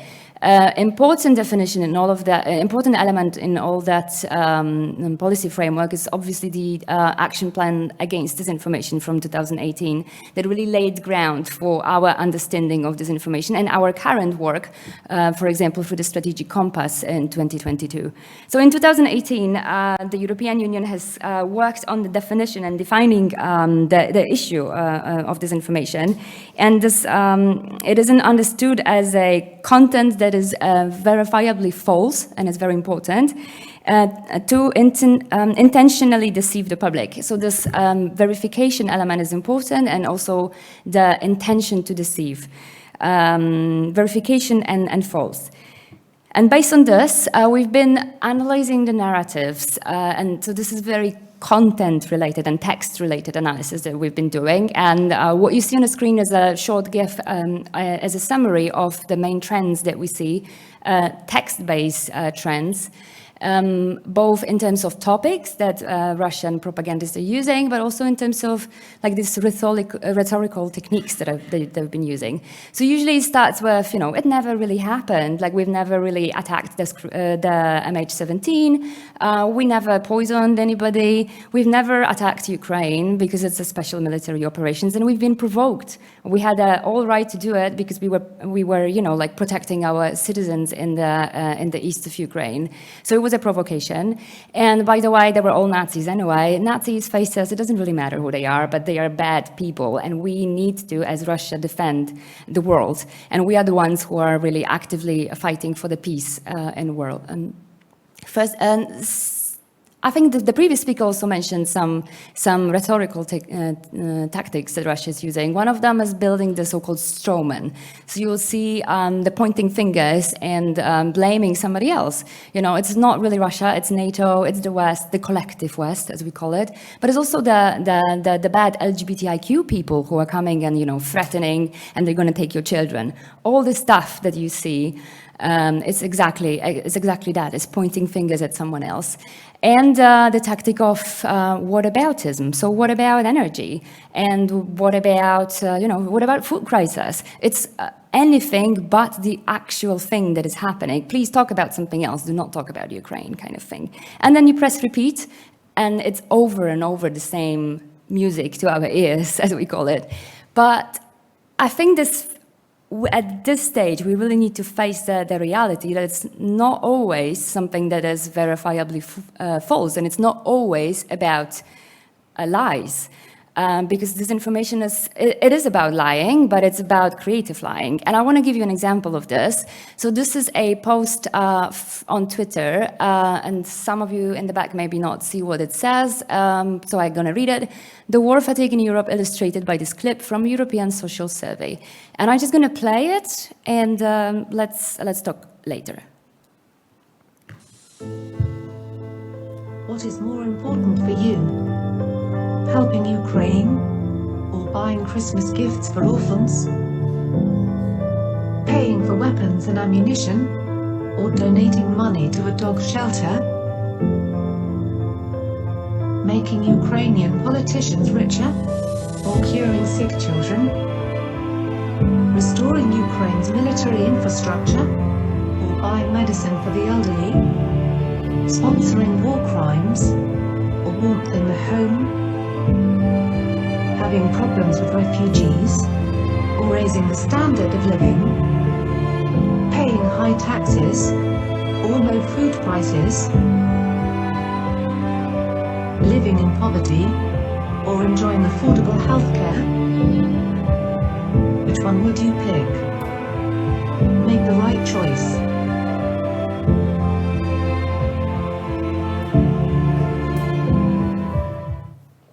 Make the right choice, right? So there is, I think, a lot to unpack in this video, and it's, first of all, it's been posted by someone with a tick on Twitter, and as you know, this ticks do not mean anything anymore, unfortunately, but we used to, as fact-checking community, used to say, look at the tick, it's important. Well, it's not, so the times are changing. Second of all, it is quoting European Social Survey, and a very quick check on the internet, it's actually not the actual clip by this institution, because it's a research institution and they do not really do communications at all, and they do not produce clips like this. So this is a clear impersonification, and we've been seeing this increasingly since Russia's full-scale invasion of Ukraine. This is one of the techniques that have been using to pose as very legitimate sources in order to undermine the trust to, you know, like some media outlets. And third, and I think one of the most important, is that it's not about lying that much. I mean, of course, as a technique, they are lying because they are posing for someone else, but they are just asking questions. There is no really a lie in there. So that's why it's so, what it is, it's actually using emotions and using, you know, this very polarizing topics.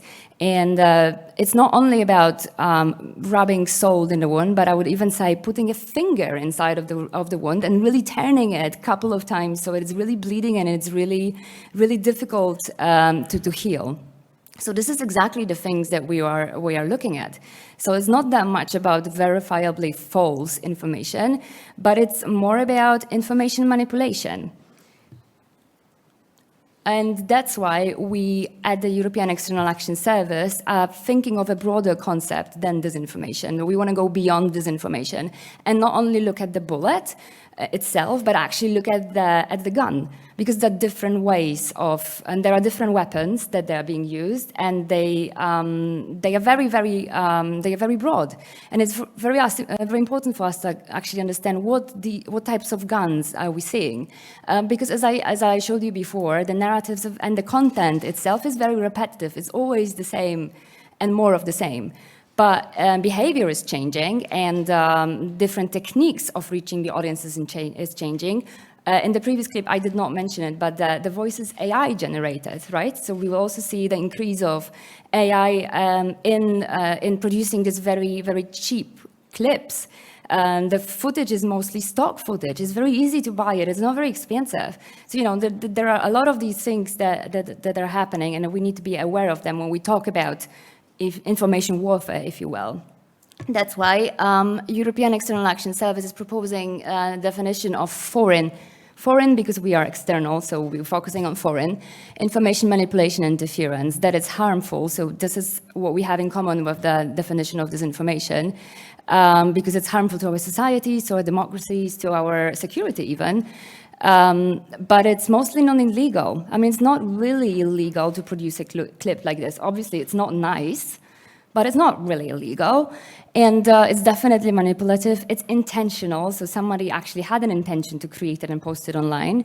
And by the way, it was not first posted by this tiny account with 2 retweets. It was actually posted by a cyber hacking group on Twitter. And then from there, it actually migrated and was cross-posted on other platforms, including in that Twitter. And finally, it's coordinated. So this is exactly this cross-posting and using different proxies as state and non-state actors to peddle these kind of information operations.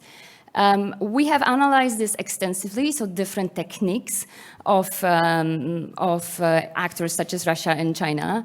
And in this, we call it FEMI ecosystem. Some of them were actually mentioned by the previous speakers, but definitely one technique that is important is degrading adversary, and most of the disinformation or information operations that we see are against Ukraine. Even before full-scale invasion, in our database, you'll see that 40% of cases that we have is against Ukraine, so that's important. And another element that is very, very important is increase use of formal diplomatic channels. So Russia is actually using, through its network of its embassies all over the world, there is no differentiation between them and the actual state-controlled media. They're actually actively reposting content from state-controlled media and basically lying in many cases. And they are also using the content from false fact-checkers. I don't know if you heard about War on Fakes, for example, the so-called fact-checking entity. And Russian diplomatic channels would repost these kind of things. If you are interested in that, I actually brought from Brussels for you a couple of copies of the report that we released. They are at the back next to the door, so you can grab it, but you can also find it online for the people who are watching us online. It's our first report on foreign information manipulation and interference, where we explain our methodology and where we explain how we as a community can collectively tackle this and create a common language and common understanding of what these threats are. So this would be in our Brussels language, that would be the situational awareness. So first of all, to increase the situational awareness and actually agree what we are actually talking about, and who are the actors and how they are operating, what are these guns that they are using. Other responses, and I'm aware of the time, so I'll be finishing, but we can continue in the panel, are resilience building, super important, also mentioned by Jakub Kalański in his four lines of defense. It's important to have this really whole of society approach, and not only be training governments on strategic communication, but also be training civil society, also training teachers, and having creative approaches to teaching and to raising awareness about the threat.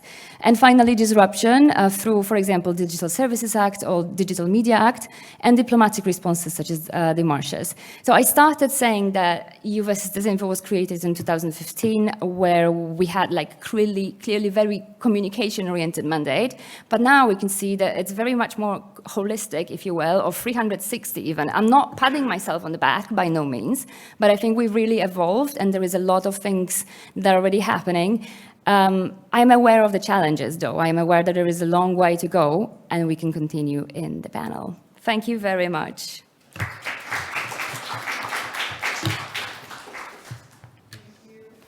Thank you, Ms. Stanislavska, for this very interesting intervention. We're going now to take some questions for our panelists.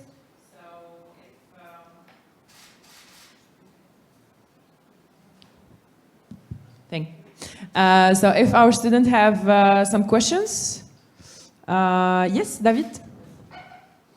Well, thank you, and I saw that you were already here during the first panel, so I'm going to ask the same question, and just to know your answer, what kind of counter-narrative can you propose in order to fill a potential ideological gap?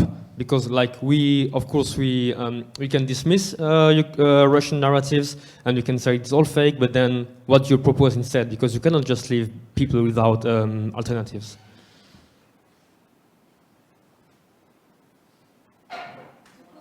First? Okay, the question is for everyone. The word. Okay, to which, to everyone or to which audience you would like to answer first? Maybe mainly the global south, but since I think it's quite working in the West, but like in non-Western, non-European / American Western countries. Okay, okay. Maybe I will try to answer to the global south because I do understand. I mean, we can describe the problem, so we know the problem, why it's not working very well. We understand the hypocrisy, so the counter-narrative. And I know that always what I hear, it's always about values, that Russian aggression was the worst thing what happened. The international order is important, but it's not always working, right? And what the recommendation, what I think is much better than only repeating that international order based on rule of order works better than now just repeating the same thing that is important, right? Values are very important still. Are messages that we cannot build the narrative we against them. For example, when countries or leaders from Africa go to Russia, we always blame them. Why you are doing that? Because Russia is an aggressor. But sometimes it's on the contrary. They are going that because of the hunger of there, and they must somehow do that because of some circumstances. So the messages I think that can definitely be much stronger are also connected with some values, but we can build them on examples that can be much more stronger. For example, this territorial integrity is valuable for the African countries. Not only like in general rule, but territorial integrity is something that works there. And not general rule of order, but the rule that is also important for the societies there, that Russia is breaking not only the global order hegemony of United States or European countries, but the normal life of people. And that can break your life, exactly those life in the in your countries. For example, Russia is influencing by, for example, Wagner Group in many countries in Mali, in Central Africa, and those societies sees that problem. So the messages can be, okay, it's not only the narratives, but your lives are changing too. So Russia can go further. Ukraine is the first step, but you see, it can be your life destroyed too. So it's not only about Europe, it's not only about white people, but your life can be changed too. And that's the order that Russia is destroying. It's actually not only the values of the white people, but actually the bad rules that Russia is providing. So this is the message that we can go. That not only we are the bad, I mean, we are not only the good one, but actually Russia is providing the bad rules everywhere. Thank you. Okay. Building on that, I think one of the mistakes in general is to think that there is one fits it all campaign or message, but it's not that simple. So I will not give you an exact example of what should we say, because I don't think that there is one exact thing that we should be saying, but instead we really need to analyze the audiences, and based on that, from a communication perspective, we need to find something that resonates with those particular societies. To give you an example, we are working, for example, in the European External Action Service with one of the African organizations called For Africa, and we're collaborating with them on building their capacities on the ground to strengthen the civil society and strengthen the response to respond to Russia's disinformation in Kenya in particular, but also in Africa in broader terms. So instead of us creating it, I think we should be, first of all, understanding the audiences, and second of all, really working with them on finding these narratives and finding these messages that are important for them. So I think this would be my approach to that, and I think I'll stop here. Thank you. Mr. Naishuk maybe wants to give also an answer to David. Yeah, thank you for such an opportunity. I want to say that we need to build our informational campaign not only for revealing the fakes, but to make a real counter narratives, and that's why this question is very important. When we're talking about Global South, I think that the main problem that a lot of people in Africa or in Asia, they don't understand the real nature of the war, because this war is not so close to their borders. Why people in Poland and the European Union understand that war is a great threat, because it's so close to the European borders. And I think we need, in building our informational campaign, we need to find some things that are very important for the national interests of countries in Global South. I mean, for example, let's talk about grain stability and grain agreement that was prolonged for a restricted time period. We need to show them that the Russian Federation is against those agreements. We need to show them that Ukraine is one of the main agricultural countries. And now, because of the war, because of the bombing of territories, because of the mining of those territories, very fruitful territories, it would be hard for our farmers to work this year. And the export of grain can be restricted. And that can provoke a real danger for the stability, for social stability inside African countries. We need to show that. We need to show, for example, how those corridors is working, how Russian side tried to make artificial problems for its working, how they doesn't want to let all the ships cross it in a short period of time. We need to show that. I think it's very important to fight such things and to make this war close, not physically, but in some such cases, closer to the opinion of people in Africa and in other countries. And in such way, I think we will be able to fill this gap. As for me, and also, for example, when we're talking, also a short example, for example, about the United States. Here, the main technology of the narrative that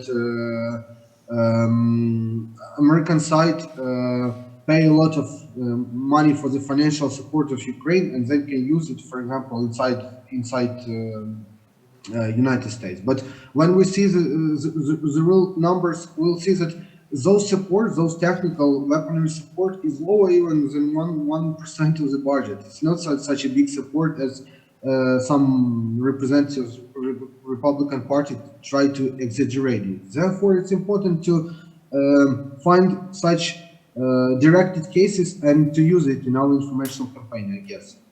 Thank you. Thank you, Mr. Naishuk. We will take another question, maybe. Anastasia? Thank you very much to all the speakers for their very insightful presentations. I have a very probably specific question to Ms. Sumiswatska. Sorry for pronunciation.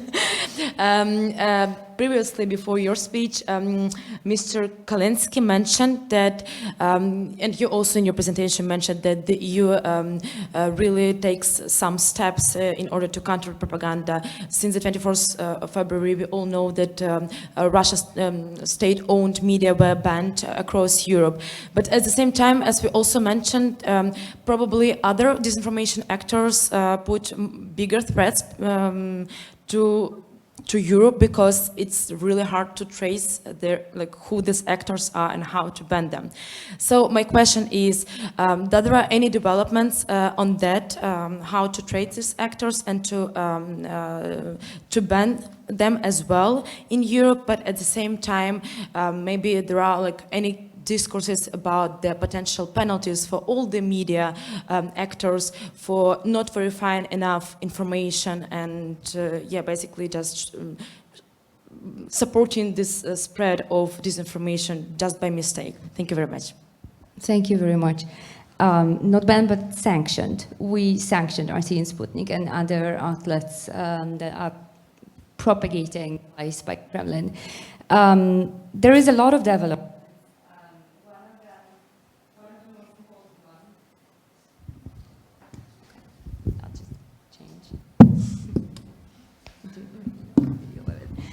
There is a lot of developments. I've been mentioning situational awareness and the reports that we've done. So for us, the most important is to act. Something wrong with me today. It is important to understand what we're talking about and to have common language. Because if you are a ship on the ocean and you see an iceberg and you want to alert other ships about that iceberg, and if you code in a language that nobody else understands, you're not going to alert anybody and nobody really is going to know about it. So I like to use this metaphor as sometimes what we in the fact-checking community and a community of practitioners who respond to disinformation or influence operations are doing. We're tweeting a lot, a lot of reports, but sometimes these are not really working. My microphone is not really working. Okay. These are, they are very long and not many people read them. We in the community do read them, but it's very difficult for the actual... Okay, there's a lot of interference here. But it's very difficult for everyday citizen to actually understand what is going on, and if you do not accompany it by, for example, information campaign. This is one thing. It's really important to understand and have a common methodology. That's why we are proposing this kind of methodology with the Information Analysis and Strategic Center that a representative has announced in February in the conference that I have mentioned before. So this is happening. We're putting together a community of practitioners for fighting against information operations to really have a common understanding of the threat, because based on this, the more we understand about information operations, the better we are at countering them, and the faster we can literally kill them. And we use the word kill chain because it comes from killing the information operation at the get-go, at the start. So this is the first thing. Second thing, you mentioned the information operations coming from some other than state media actors, if I got your question right. And I want to actually ask a question to you. How many of you know and have heard about Team Jorge? Nobody. Wow. So Team Jorge, it's important to know these things if you're interested in this information. This is an incredible investigation by a group of investigative journalists who did a sting operation and discovered this group. It's a Israeli company, marketing company, that claims to be able to, now people are nodding, okay, you heard about them, great. They claim to be able to interfere in elections, and they claim to be able, to influence the result of elections. So I did some fact-checking in the morning, and I've seen that there are 59 countries in the world that have presidential elections. And this group claims that they've interfered in 33 presidential elections, and 28, according to them, 27, sorry, were successful. So it's almost half of it. I mean, and these are the questions that we really need to be answering as policymakers. How do we curb this? How do we, you know, like have solutions in place that curb these kind of activities and mark them as illegal? Part of it will be coming with the Digital Services Act, and this is going to be working in the European Union. There are already developments in that sense in order to be banning such activities, marketing activities, and making them illegal in the European Union. But the question for me would be global. How do we do on a global scale with this? How do we do actually stop these kind of activities from influencing our societies? I don't have an easy answer. I think there will be a lot of conversations that will be happening, and we really need to sit down with other partners, and we're already doing it through different international fora to have it, you know, like on this sliding scale to actually be deciding what is that we accept and what is that it's not acceptable. Thank you. Let's take another question. Paul, you had a question? Okay, go.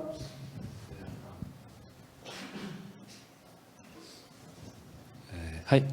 Thank you for the contributions and to all the panelists and speakers for today. Sorry, I have to bend a little bit. My question maybe would be more aimed at Agnieszka Lekucka, but like, of course, everyone is like allowed and encouraged to answer. There was a specific point of your presentation which talked about like China's specific mission in smiling diplomacy at enlarging a little bit their friends and making new allies in this disinformation strategy against the West. And precisely this is something that concerns us all. We know that now with Ukraine, maybe Russia is kind of a bit controlled. We know about China, but we don't know about the possible dangerous alignments that may come forward. And here we're talking about maybe the abstention in the UN General Assembly from India and Iran in actually, condemning the invasion on Ukraine. What do you think actually these middle powers and these other countries can play in that? And from who should we be worried about? That's all. Thank you. Okay. Thank you for this difficult question. From my perspective, China will stay with Russia in the strategic direction, not to allow Russia to lose this war. Because there are some discussion that China can gain something from this war, that Russia is losing its power, and for example, China will gain some territory and perhaps it's having so many people then can gain some territory there. It's not the illusion, it's the illusion from my perspective that, for example, China was the biggest trade partner last year for Russia. It is true that China is losing its image in the international order. So from China perspective, this war should be stopped, it should be frozen, but on the condition that the West should be weakened in the perspective of so-called peace talks or third Minsk agreement, that would be the best option. So this proposition, Chinese proposition, let's call it like this, due to the smiling diplomacy, would look like the best option would be that Russia, some partners from the West, Germany, France would again come to some kind of negotiation and would be divided from United States, because this is the key point, that the United States from Europe should be divided.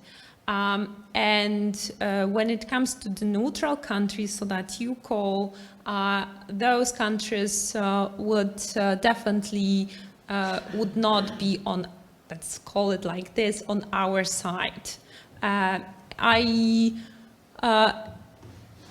We are, as European Union, are trying to keep them as close as is it possible. And India, for example, is trying to say that there are some red lines, like using by Russia the nuclear weapon and destroying the international order in that way. But at the same time is gaining some profits that from, I don't know, reducing the price of oil and etc. And it will stay neutral country in that sense. So in the global geopolitical arena, from my perspective, China will stay with Russia as long as possible because it's also afraid of the solution of Russian Federation. And in that sense, this proposition was a message towards not truly to the global south, because from my perspective, some countries are on Chinese or Russian side already, but actually to the Europe, unfortunately, because some countries in Europe are working with those smiling diplomacy. For example, Macron already sent the message that he will probably go to China, and this so-called China trap, that it is possible for China to stop this war, that China can play a positive role in this conflict. It is working on the level, on political level, and sometimes also in media I read that we are moving to this Chinese trap. And from my perspective, it is some kind of a threat, long-term threat. And from our perspective, when we would like to stay with Ukrainian side, that we need to stop this war because this will prolong this war. Thank you. Thank you. Maybe someone have a specific question to Mr. Naishuk? David? Yeah, thank you for giving me the floor again. Mr. Naishuk, I'd just like to maybe react and ask another question to what you said prior to these two questions on the on how, for example, like using the grain trade narrative and how Russia is impeaching the grain trade to the grain deal to happen would find an echo in the southern countries. In my opinion, it's like a bit complex because actually, like the grain trade was already tried to be used as a counter-narrative to Russia, but then I think like we faced some kind of indirect syndrome Stockholm, because then some African countries said, okay, sure, Russia, no, the grain trade is impeached, but then it's the fault on Ukraine, like Ukraine should just surrender, and then and everything will be fine for us. So like how do we fight this like very Stockholm syndrome? Because they might also acknowledge that Russia is impinging the grain trade, but then they say, okay, but it's the fault of Ukraine and Russia has no choice to do it. So the best solution for us is Ukraine to surrender. Thank you for your question. I'll answer for it, and also, if possible, tell some opinion about those previous questions. About the grain deal, for sure, it's very important to build a very good informational strategy, because some of the situations were used on the Russian side for some American country against the Ukrainian position. Therefore, the main measures that are accepted in the state level now, you see that our Ministry of Foreign Affairs make a lot of additional efforts to build a very good political and informational strategy toward Africa and Asia. We want to send more ambassadors to the strategic important countries. We try to develop our political and diplomatic contacts with the African side, and you see that even our president managed to arrange a lot of meetings with the leaders of the African states, and personally he tried to use such instrument to explain them personally what is going on. Therefore, it is a very important case as for me.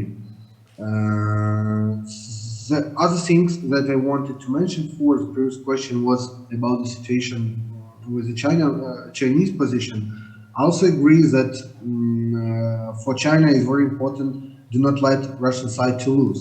But I really hope and I think that in this attempt they would not cross the red lines, such like direct military support of the Russian army or something like that. I think that at the same time for the Chinese side is very important not to become an object of possible sanctions or something like that, or to unite European Union and United States against Beijing. Therefore, they are pushing such idea of such peace agreement and so on and so forth. But I can tell you from some practical case, our political consulting agency is in touch with one of the state media authority in China, with representatives of this state media authority in Western Europe.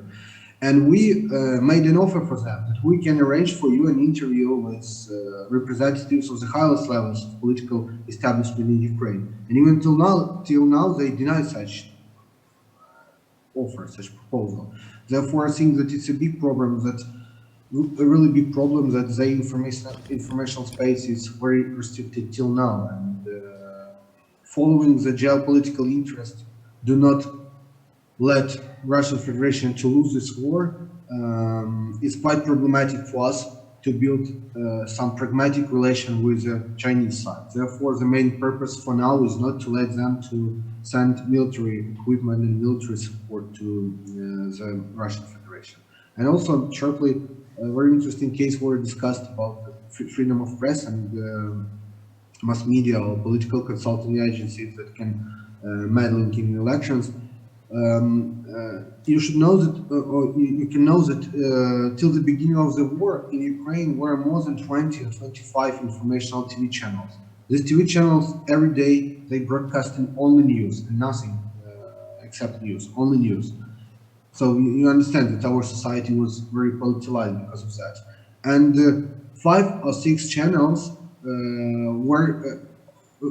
were in the hands of one oligarch that everybody knows or hear about him, I think, close to Putin, like Viktor Medvedchuk. And those TV channels had a really big audience because of the technical potential, because of the opportunity to invest money in development of the frames of the audience. And just imagine that every time they use successfully broadcasting to manipulate and to push directed narratives to Ukrainian society. And we face such a big challenge, what to do, because we need to perform a delicate balancing act, not to restrict the freedom of speech, not to restrict the freedom of mass media, but at the same time, do not allow directed propaganda, direct manipulation to meddle into our informational space. Therefore, this decision was discussed on the highest level, on the level of State Council and State Security Council, and our government, our president, and all the Security Council decided to put sanctions upon those media resources, because it was an inevitable step, and therefore it's very hard nowadays to understand how to counteract effectively to those propaganda and how not to cross those red lines or restrictiveness of freedom of speech. In this case, I think that Ukrainian experience can be very useful in global dimension, and therefore it's very important to pay enough attention to researching of this Ukrainian experiences, because I think that in short-term perspective, in this year we have the same case in Moldova when we're talking about informational space campaign. We know that maybe political parties of pro-Russian political parties are not supported by some very famous leaders, but at the same time, the media space of Moldova is controlled over pro-Russian powers. Therefore, it's also will be a challenge for the Moldovan side, how to not to cross the red line, but how to restrict those propaganda, because Ukrainian example show how that can be dangerous. Thank you. Thank you, Mr. Naishuk. We will take a last question from our first panelist who wants to ask you. So the floor is yours. Yeah, a very quick question, if I may take. Do you think that Zelensky will meet somehow online with Xi Jinping? After Xi Jinping will meet Putin? Yeah, because there were some ideas that Zelensky will have some online conversation with after this meeting. Thank you for your question. I hope so, and I know for sure that negotiations take place, not for 100%, but they will reach to such talk, online talk, but negotiations have place now. And I think that some arguments say yes in this case. Why? Because if, for example, Chinese leaders want to push such peaceful initiatives, it's very important to provide a dialogue with both sides of this war, not only with the Russian Federation, for him, personally for him again, but also with the Ukrainian side. I think that he would behave like, for example, Erdogan, who also tried to build a dialogue with both sides, with an aggressor, with the Russian Federation, and with Ukraine. So I can't be sure for 100%, but I think that such contact will take place. Thank you, Mr. Naishuk. So, Diego, last question, maybe. Thank you. I just have a question, a brief question for Madame Sumiswska. Could you elaborate maybe on your last slide? I saw something like resilience building, I think. Could you elaborate on that? And also I was wondering whether this is more aimed at people who are, let's say, in this disinformation bubble, or maybe all kinds of people. Because, for instance, in France, let's say there has been historically an aversion for NATO, or trying to be neutral between URSS and United States. So even in traditional newspapers, you can find lectors, readers who would express such opinions like we shouldn't mingle in this Russian-Ukraine war, let's say that's how they would put it. So I was wondering whether it's pulling people back from there, or it's trying to avoid having more people falling in these traps. Thank you very much for the question. And that's actually my favorite bit to talk about. So this is really nice to end with, and maybe also hopefully end on some positive note. Resilience building is very broad. So it's not only about pulling people away, as you call it, from Russia's full-scale invasion of Ukraine, but it's actually building our societal capacities to understand what disinformation is, what influence operations are, and how they impact me on a personal level. So when I think about information operations, I think about them in terms of a diet. So when you are on a diet, when you are eating something, you basically building yourself, right? Because through food you can build yourself as a bigger or smaller person depending on what you eat. And I'm thinking about the internet in the same way. So what I see on the internet and how I consume the news and how I consume social media should be thought about in terms of the diet. So if I consume garbage, you know. And I think that this is the things that we should be talking about. So it's really, I like that Jakub already said it in the keynote speech about the securitization of the language of information operations, because we've been today talking about, information warfare. We've been talking about weapons. I myself use these kind of words. But I think it's really important to actually speak with the people, the language of the people. So to look for some other words that are resonating with them, and to look for very practical things that would resonate with our audiences, because ultimately dealing with information operations is unfortunately down to us as well. It's not only down to the institutions, I mean, I don't want to be now shifting the responsibility, but I think every one of us is responsible as well, because we are all consuming this diet of the internet, and we have to be aware of what we're eating, how we're eating, and what we're dealing, and what we're sharing, basically. So if I can give some important tips, is first of all to guarding ourselves from outrage, because information operations, they use emotions. I've shown you the clip before. It's very much about these kind of emotions, and it's very much about making ourselves angry. And when we are angry, we are actually not looking at the details. And details are sometimes important, because it's not that much about the lies, but it's actually about these little things that make us angry, and they contribute to us to be sharing things and spreading disinformation. So sometimes I don't like to use that term of useful idiots, but I don't really know a better one. Sometimes we unfortunately are these people who are, like so angry about something, and it's actually speaking to us, because the threat actors, they know us very well. They really know what we like to eat. So they just serve it to us on a golden platter. And if we are stupid enough to eat it, I mean, the consequences are there. So when I speak about resilience building, I speak about societal resilience, I speak about teaching cyber hygiene, I speak about media literacy to pupils. Even in the kindergarten, there are amazing examples all across the world. An example from Armenia, for example, there is an NGO that works in kindergartens and speaks through theater about what is good, what is bad, decisions that you make online in the future. Very, very simple things, through tales. And there is obviously, everybody knows, hopefully, about Finland and how they are teaching media literacy. There are a lot of examples, but unfortunately this is not a competency of the European Union, so we cannot force the member states to be introducing media literacy on school curricula. We can only issue guidelines, and that's what we do through our Directorate General for Education and Culture. So we've just recently issued guidelines for teachers, for them to take that and implement it at schools. So it's very important. So schools, but also reaching people who are outside of the schooling system. And there are creative ways of doing it. For example, in Serbia, there is a theater play that replicates what happens in the newsroom.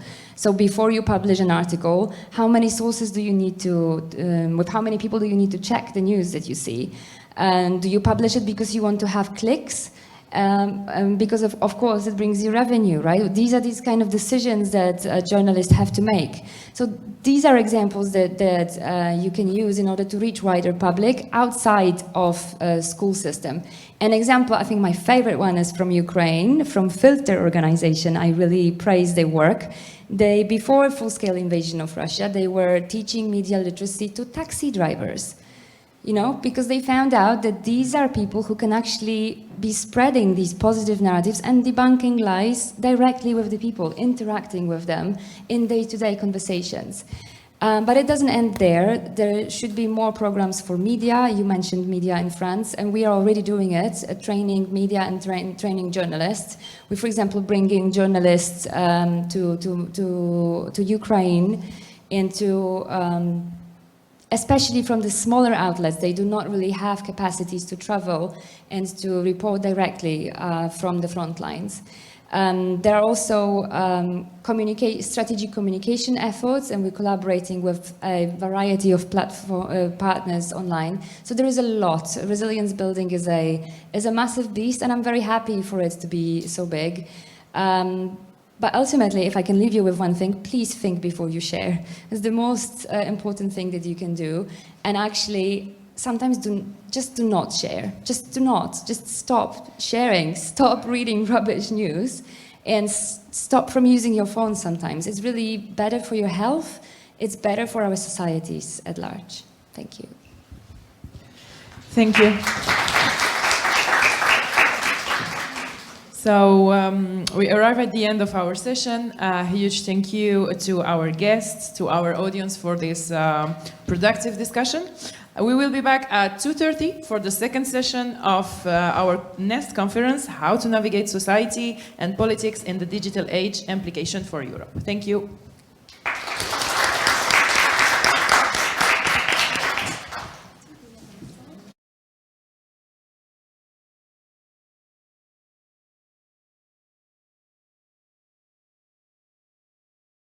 hello again. In case you came, hello. In this afternoon session of the conference, How to Navigate Society and Politics in the Digital Age and Specific Impacts on Europe, now we will shift a little bit and we will move forward to examine how technology is a driving force in international relations and how it affects security and how it affects the whole European continent. This morning we saw that the panelists focused more on disinformation, active campaigns, and strategies that we can learn from in order to see how Russia is using information as a weapon. During this second part of the session, we'll focus maybe on the specific approach that the EU is taking in foreign policy, in foreign and digital policy. So we will ask ourselves the question if the EU is sovereign enough in terms of digital affairs.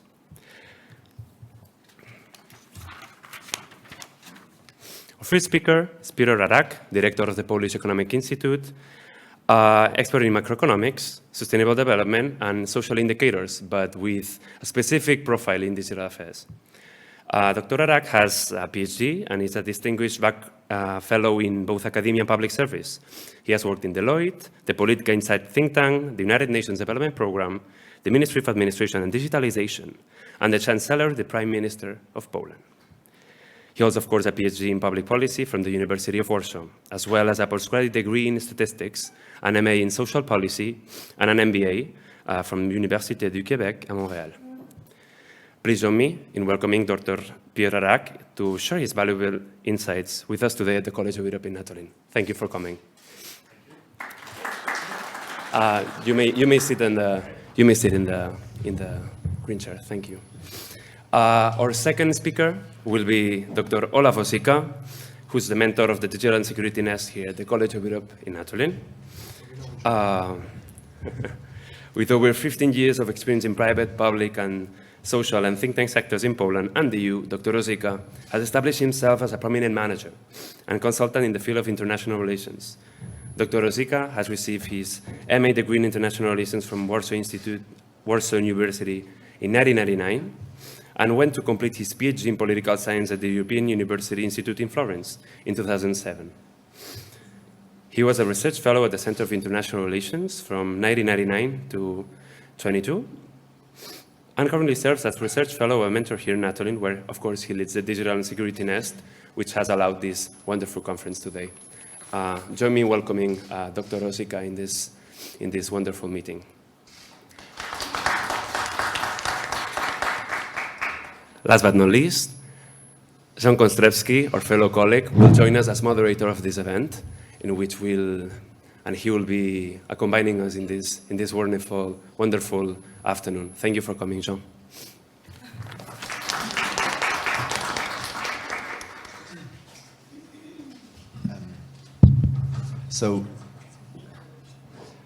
Thank you everyone for being here on this very sunny Sunday. Thank you for taking the time to come and listen and discuss very important matters that we are going to address right now. Before starting the discussion, I propose that we start with the presentation of Mr. Piotr Arak to give us an introduction for this debate.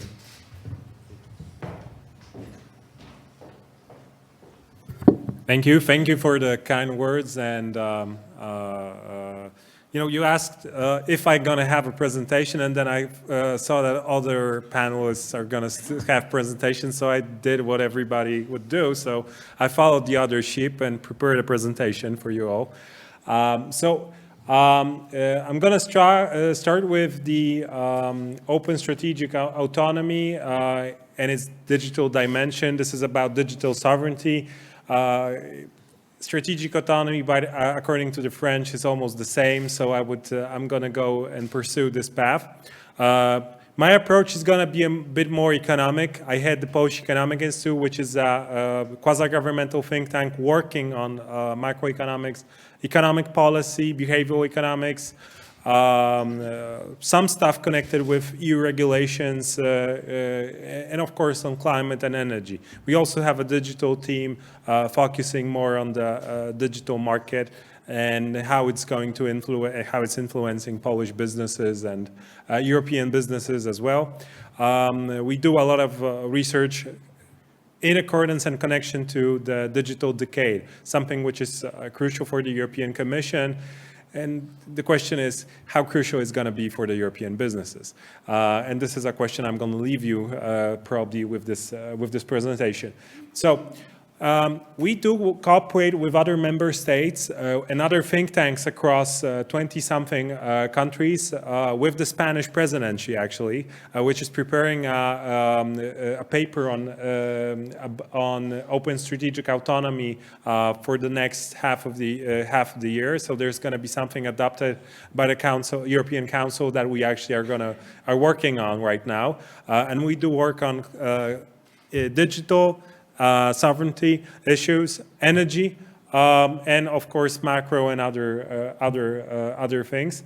So I would like to start with a definition because it's always better. Open strategic autonomy is about equipping the EU to manage interdependencies in line with the interests and values. So there's an ambiguity. We don't know what that actually means. Which is no agreed definition across member states. There is a focus on substance of that everything could be autonomy, everything could be connected with sovereignty of the European Union. It could be that it encompasses protectionistic measures, for example, in the near years to come. It could also be reshoring of investments, of having more investors in chips, microchips, and other fields within the European Union. It could also mean that we're going to have more free trade and trade partnerships in accordance with some other member states or analysts or policymakers. There's a tension due to the allocation of competences. Trade policy and international agreement are EU competences, but then in terms of energy, for example, or to specific sectors, and actually, for example, sanction regimes which are connected with security, this is all nation states. It's the EU has to have the countries agree on something in order to pursue an agenda. There's a strategic rationale behind all this. How do we protect our values in the peaceful world order? How can we uphold and build our own strength in the digital sphere? How can we do that? What is the European proposition to third countries in terms of the digital sphere? The GDPR could be an example, something which is used by Chinese and American companies in terms of regulations. It didn't yet create any economic value for the European Union. It just created more regulation, which is used by other countries. So we could say it's good, but then did it actually benefit, for example, the European economy? How can the EU deliver on with a needs-driven approach? What can we pursue for the benefit of the EU citizens? We have a European Declaration of Digital Rights and Principles. Most probably, as you study here, you most probably know it, and some who you focus on. It's also about safety and security, and it's also about the sustainability of the digital future. It is also about the freedom of choice online. Something which is somehow not always seen when we have just one provider of one specific good due to its monopolistic role on the market. There's the evolution of the strategic autonomy and objectives debate since 2013, when it was focusing more on security, defense, the typical kind of French, I would say, argumentation of that we need to focus more on cooperation, on procurement within the European Union, basically buy more French tanks as an approach within the European Union, not to buy American products instead. But the economic interests after the Trump presidency, the changing world, counter-protectionism and protectionism across the bloc, trade wars that EU was also taking part, caused that we have this scope broadened also to trade issues. In 2020, we saw the emergence of the issue connected with dependence of the supply chains after COVID-19 and the disruption of international trade. So how easy was it for somebody to buy a car or to buy a computer at some point, or some companies actually to buy these things, also produced in the European Union? It is also about, since 2021, when we have a new commission with new goals, also connected with the values that it's going to propose to other countries, it's about also promoting European values. Do we have the digital sphere, digital platforms, actually in line with what our values in this sphere are? Do they accept them? Do they provide services in accordance with these value systems within the European Union? And after Russian attack in Ukraine, you had the declaration between some of the countries with some concrete actions focused on defense and energy, some on cyber in terms of what it could be. Still, we're in the phase of plans. We're in the phase of ideas and some goals up until 2030.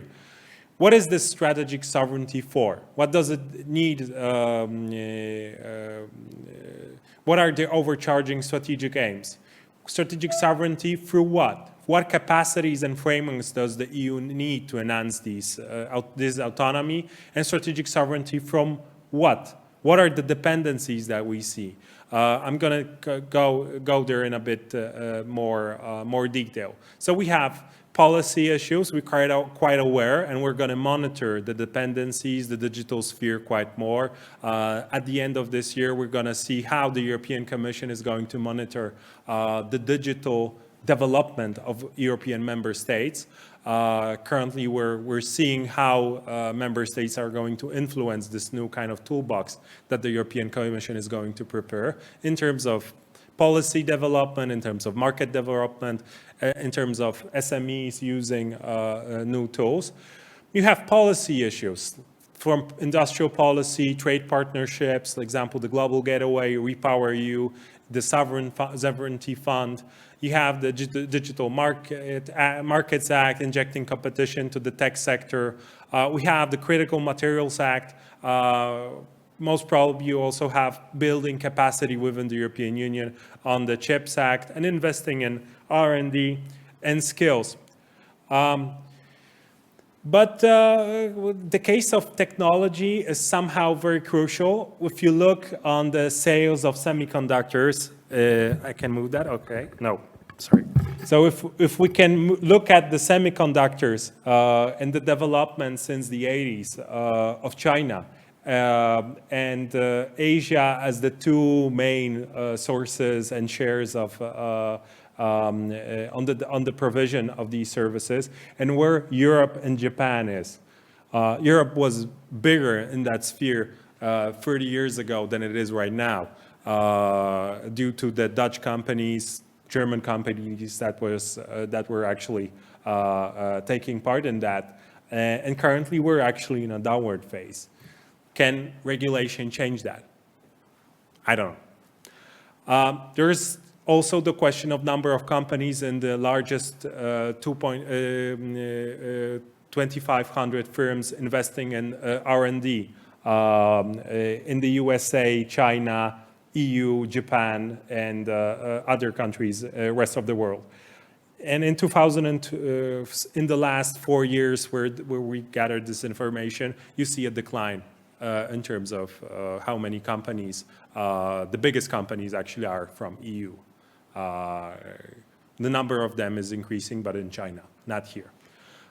There are at least 25 items from raw materials to radio receivers, which are quite crucial and vulnerable. We're identified the number of places which we don't produce, we don't have easy access, and we're dependent, mostly from China or the Chinese supply chain.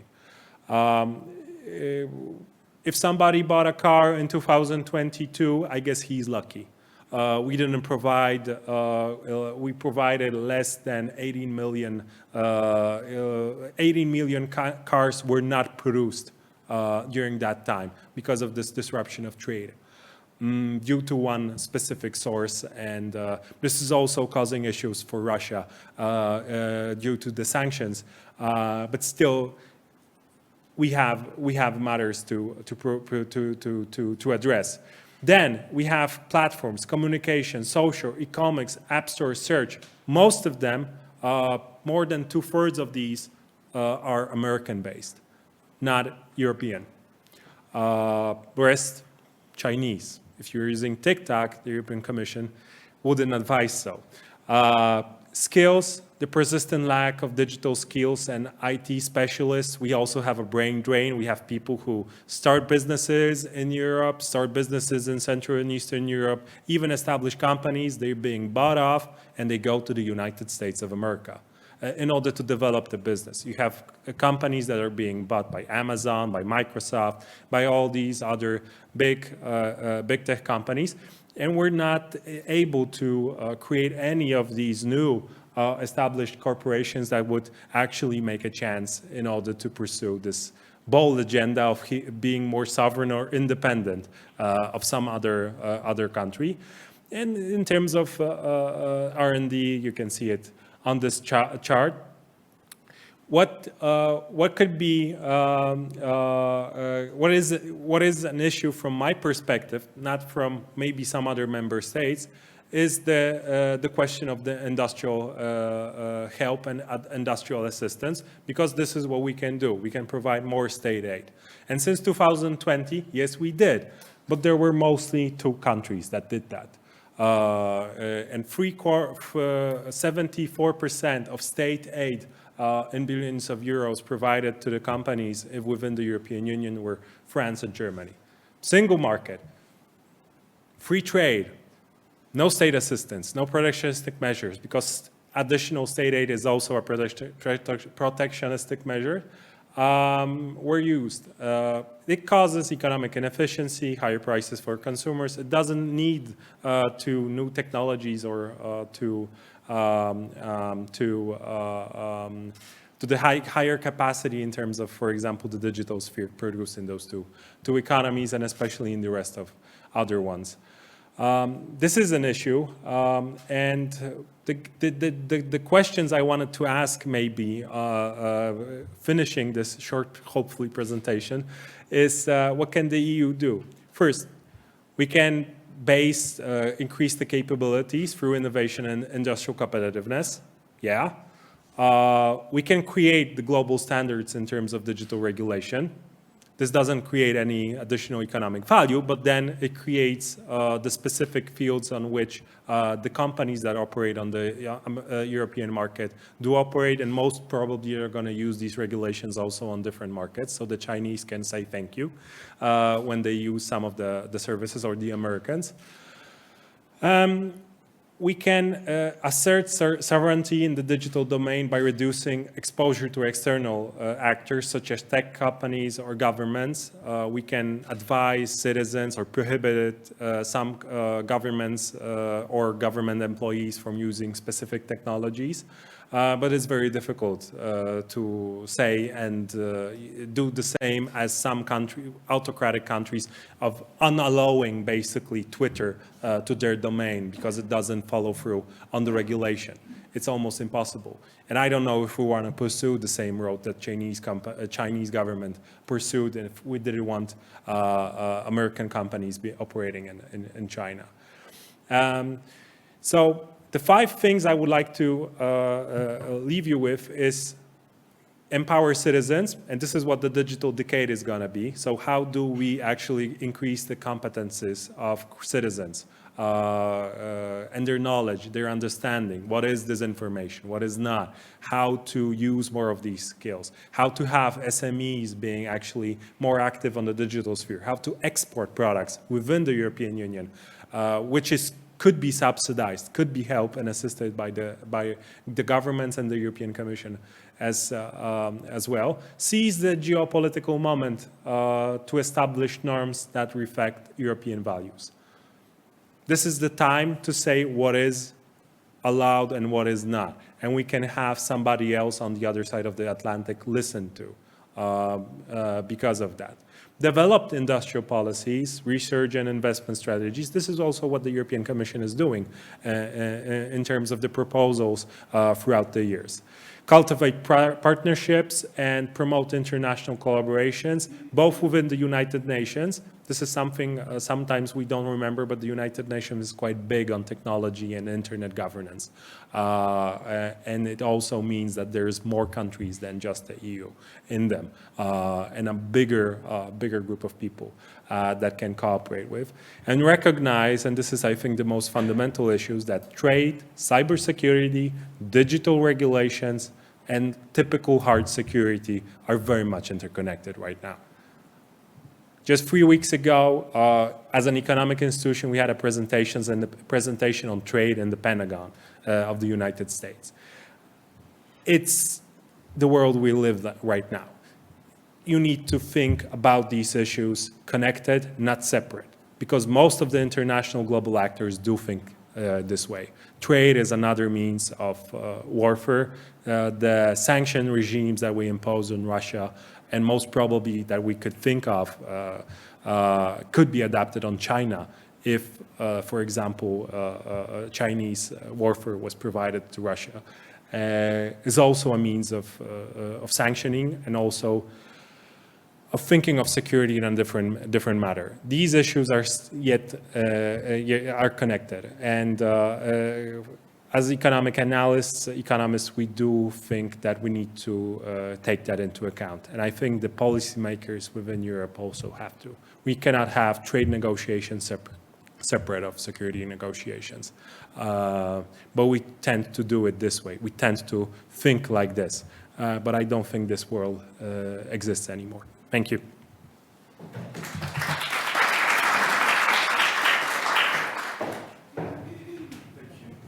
For this very comprehensive, informative, constructive presentation, a lot of information. I have to admit that you made my work as a mediator just a bit harder, because actually you answered most of the questions I prepared for you. But there are still some questions that I will be able to ask for sure. Just before we move on, I think Olaf would like maybe also to present some of his comments to launch the discussion. Okay.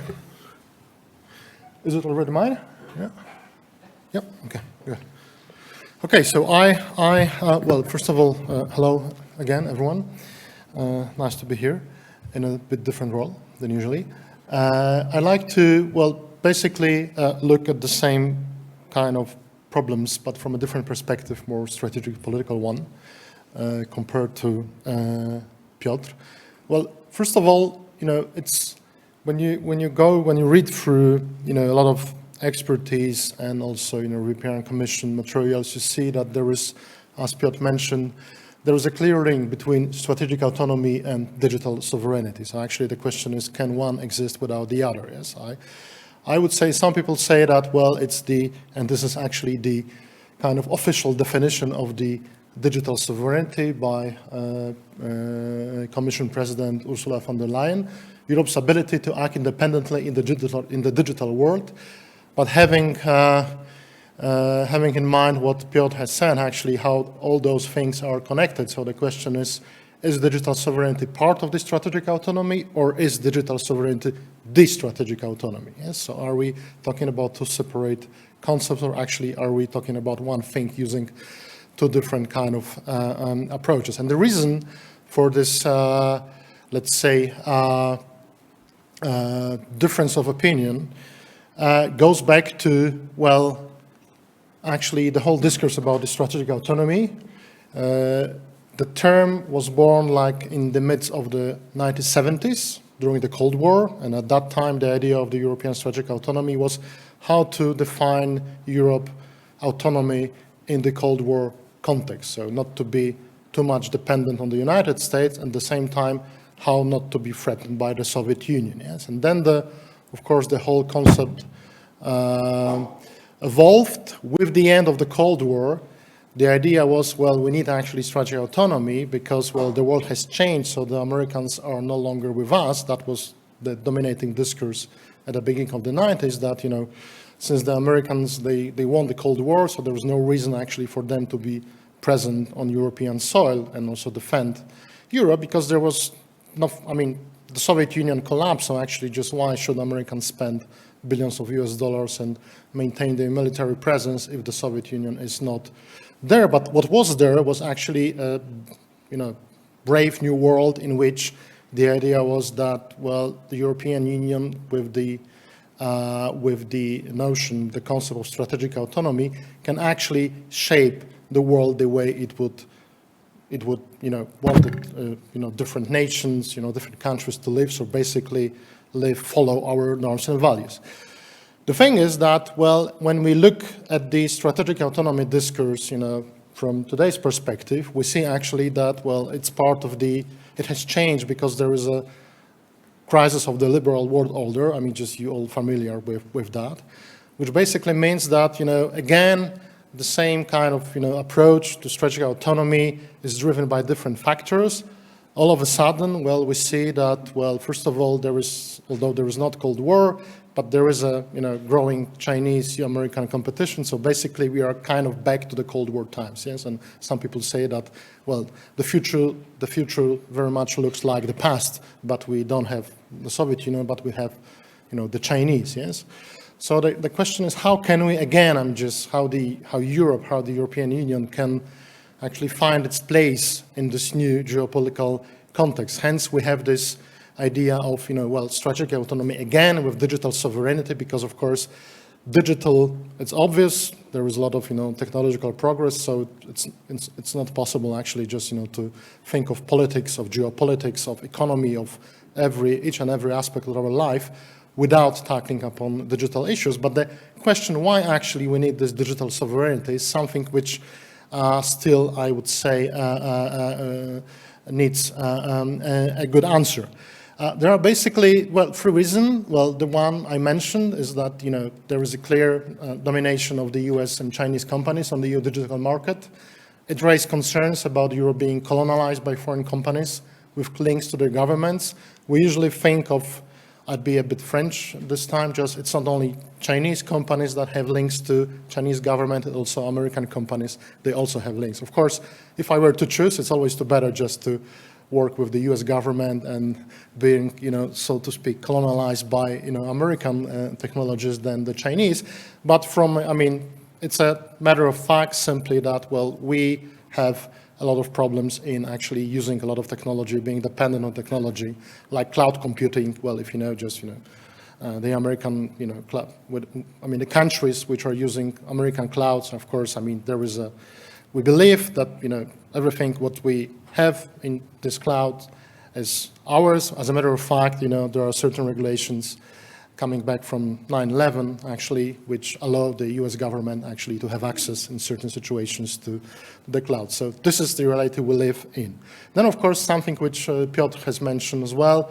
So the pandemic was an illustration of how exposed Europe production chains were to Chinese suppliers, especially when it chips and other stuff. So this is something we don't want to repeat anymore.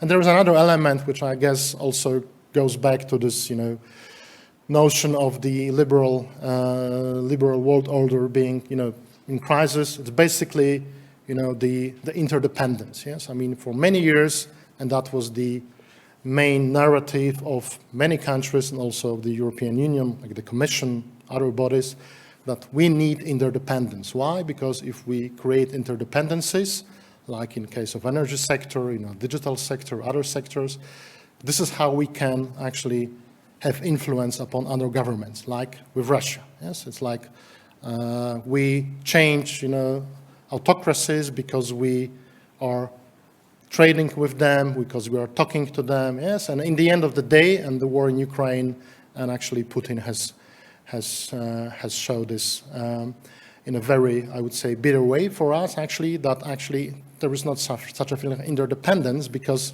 we are much more dependent than there, because our approach was that from a rational point of view, what is the point actually to start war? Yes, if we have a lot of business in the pipeline, also in the gas pipeline, yes. It turned out actually that many autocracies like Russia, but also Chinese, that they prefer to use this interdependence actually to blackmail EU. So this is the new context in which the strategic autonomy and especially digital sovereignty is being discussed these days.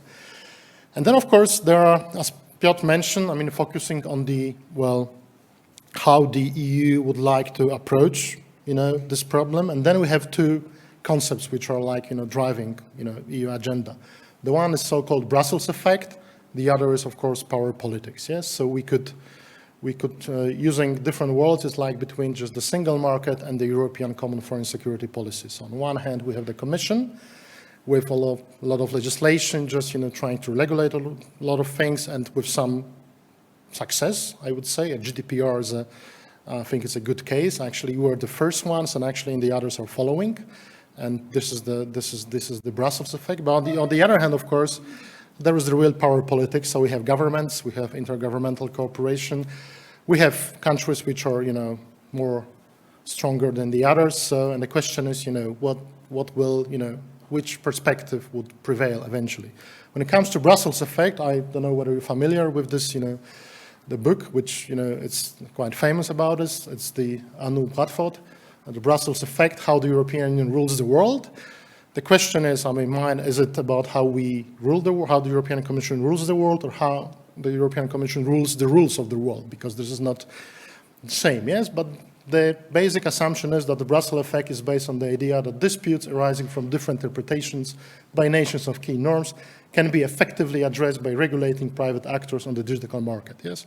So it's kind of, it's a variation of the Jean Monnet integration method, actually just, incrementally, bottom up, we regulate, different aspects of the single market, and this is how actually we encroach into the political area when actually just the governments all of a sudden realize, of course, that although they have some political strategic, interest, everything was regulated bottom up, so actually the room for maneuver for the governments is not so big. And this is the example of, actually how, the Brussels effect looks like.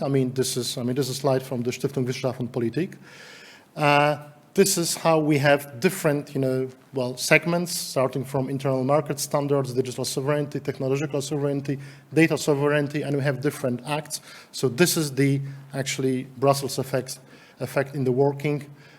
We see how the European Union, especially in this case, European Commission, tries to regulate, yes, a lot of things. GDPR I mentioned, now, through clouds, from CHIP acts, so setting new standards. So this is actually how we believe, and also many people who believe that this Brussels effect can really, make a strategic difference, that, over time, actually, we set so many criteria which open or close access to the single EU market that many actors, including the big ones like the Chinese, the Americans, they will have to choose. Either they follow our rules and implement them, like with GDPR, or actually their access to the single market would be prohibited, yes? So this is the logic. There is a different logic, yes, as I mentioned. the logic of big power politics. And the question, of course, is that, well, to what extent the national governments, they are really ready to follow the European Commission, yes, legislation. Because when it comes to well, technologies, just like, the applications, from a user perspective, these are just applications just you use in your everyday life. But actually, from, the government's perspective, the entire area of digital sovereignty, and actually the sheer fact that we call, digital sovereignty, so we no longer use this, globalization term, like back in the 90s, actually, when the word sovereignty was not the word you could quite often, hear in Brussels, and not only in Brussels. So now we are switching from globalization to re-sovereignization discourse, yes? So, and by that fact, we actually politicize and also securitize the entire discourse. So from a perspective of, key actors, especially the Americans, the Chinese, we're no longer talking about the single market. We're no longer talking about the economy. We're no longer talking about just, small and medium-sized enterprises. We're no longer talking about applications, your privacy or our privacy. But we're talking about really, hard stuff, or actually just, who's gonna dominating whom on what terms, yes? So in this sense, so when you look at the US trade in digitally enabled services, these are data from 2018, you see actually, that there is real money in there, and it's not be for the, from American companies. They will not simply wait and see, how to comply with European Commission or with EU legislation. They will fight back. Yes, so I mean it's obvious. So again, when we know the history, for instance, of the aviation sector, all the disputes between Boeing and Airbus and in different areas. So this is basically what we're going to have. Yes, I mean there is too much money. I mean the term has been digital sovereignty implies that it's about sovereignty. It's about political issues. So it's no longer the sheer competence of the European Commission. It's very much the governments. Yes. So I would say that when you look back and you look at the digital sphere as just one of the elements of the European integration, so we have more or less the same kind of approach like with the energy. I mean, back in the 90s, energy was just energy. It was about just, how to buy gas, oil, how to have access to sources, yes? Then over time, the discourse about energy has become politicized and securitized, yes? So basically, now we're talking not about just energy, it's not just energy. We're talking about just energy as a weapon, yes? And the same actually is, in my perspective, happening with regard to the digital discourse, yes? I mean, digital issues are more and more seen as a kind of a weapon which countries may use against them. So what are the key dilemmas? There is a number of them, of course, and starting from how can you, for instance, regulate the internal market in a way that you do not discriminate against big companies. At the same time, you have legislation that actually implies a bit of discriminatory approach to big companies because you have to make place for different like European companies. Then is a question of course, of the how this will work internally within the governments. We know that the big question mark is what actually does sovereignty stand for? Are we talking about sovereignty or are we talking about protectionism? Yes, and this is very much the French idea that actually just we should talk about protectionism. When you know, I mean, like the Central Eastern Europe region, especially these days, I think there is no appetite among Poles or people, Baltic governments or Romanians actually just to go as far as to turn digital sovereignty into actually digital protectionism, because of course the American interests are much more recognized in this part of the region.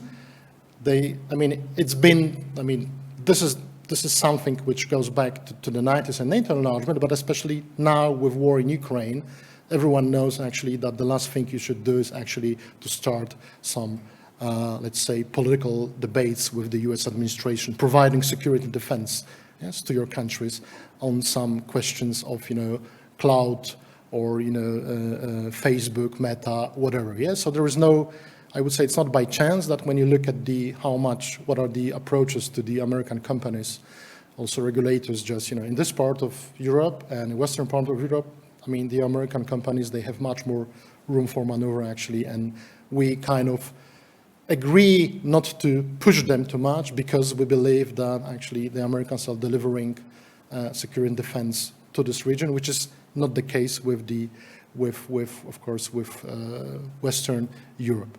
And there is also a big question about, how to have this digital sovereignty and at the same time promote, if not enlargement policies like the Ukraine, then the neighborhood policies. So to what extent can we actually provide a free flow of data, which is like, this is what internet is about, and at the same time regulate it to the extent that, other actors would like to talk with us, and for instance, not to Americans, yes? So how to avoid all those clashes between our approaches and the American approaches, or the Chinese approaches, yes? And it's not only a question about just EU, China, the US, it's about a question about Ukraine, it's a question of Moldova, it's a question about the Balkans, which legislation will be there of course, when you look at we would like just, that's it's becoming part of the acquis communautaire, so we expect those countries and regions to follow suit, but actually from the American and Chinese perspective, well, it's not, I mean, just for them, they don't take it for granted, just they want them simply to respond to different kind of, incentives and also create, or not to close the room for Chinese and American companies. So there's a lot of, I would say, dilemmas, which lead me to the final conclusion that, when you look back at the history of the, EU's discourse on strategic autonomy and you put the digital sovereignty, you see that there is still this ongoing tension between, on the one hand, Europe and the US, and this is something which I guess would stay with us for years to come, unless there is a new, let's say, there is a new US administration, let's say a Republican administration, which does not deliver on the promises which are made by this administration. But if there is a continuity on the American side in terms of, providing security and defense to this region, I would not expect actually to have this debate about digital sovereignty different from the debate which we have about the European defense and security policies, or the question about the European identity of NATO, and so on and so forth. Yes, and there is, of course, the the bigger issue, which goes back to well, the Soviet Union / China these days. Actually, to what extent is European Union ready, actually, just as a trading partner, as a civilian power, actually to cut off ties with such big markets? I think these are more or less the same. Same challenges in a new context. Thank you.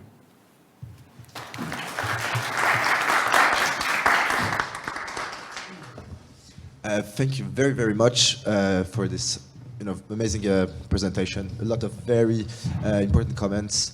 It was actually great to have you finally as a speaker, because most of the time you were always the chair. It was really great and fascinating to hear some of your comments and insights on all these matters. Now I would like to start the conversation, because there are many, many things to say. Thanks to your introductions, I think we can really jump into already quite specific topics, because you presented a lot of very important.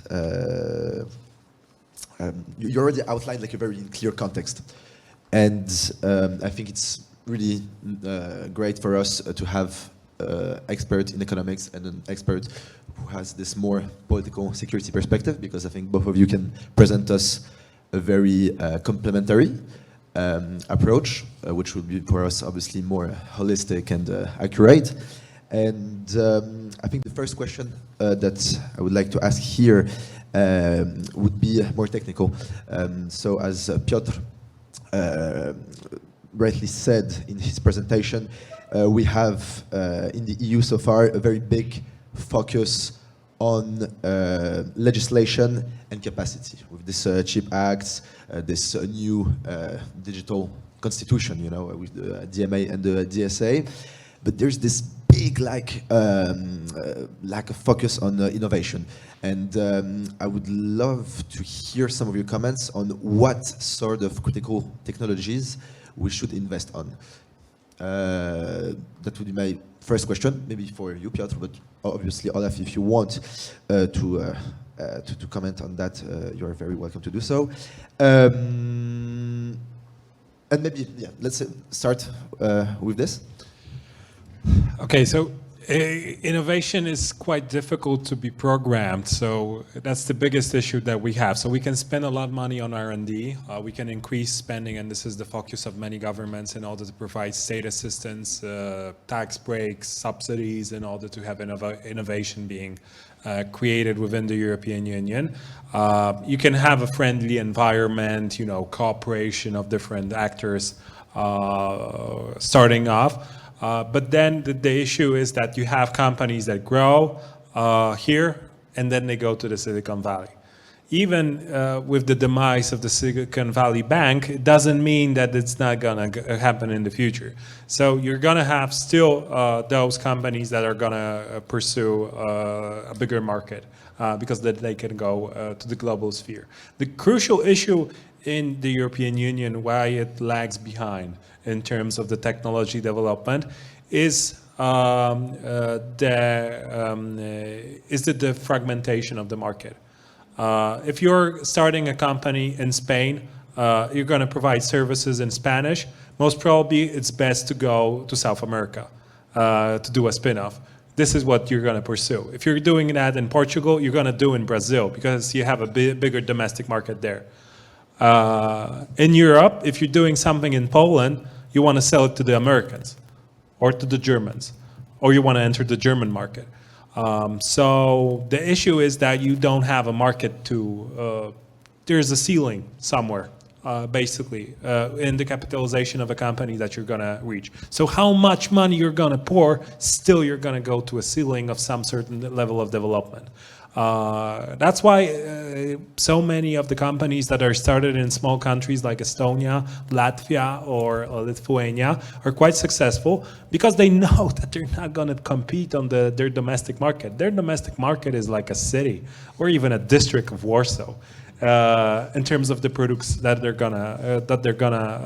gonna provide.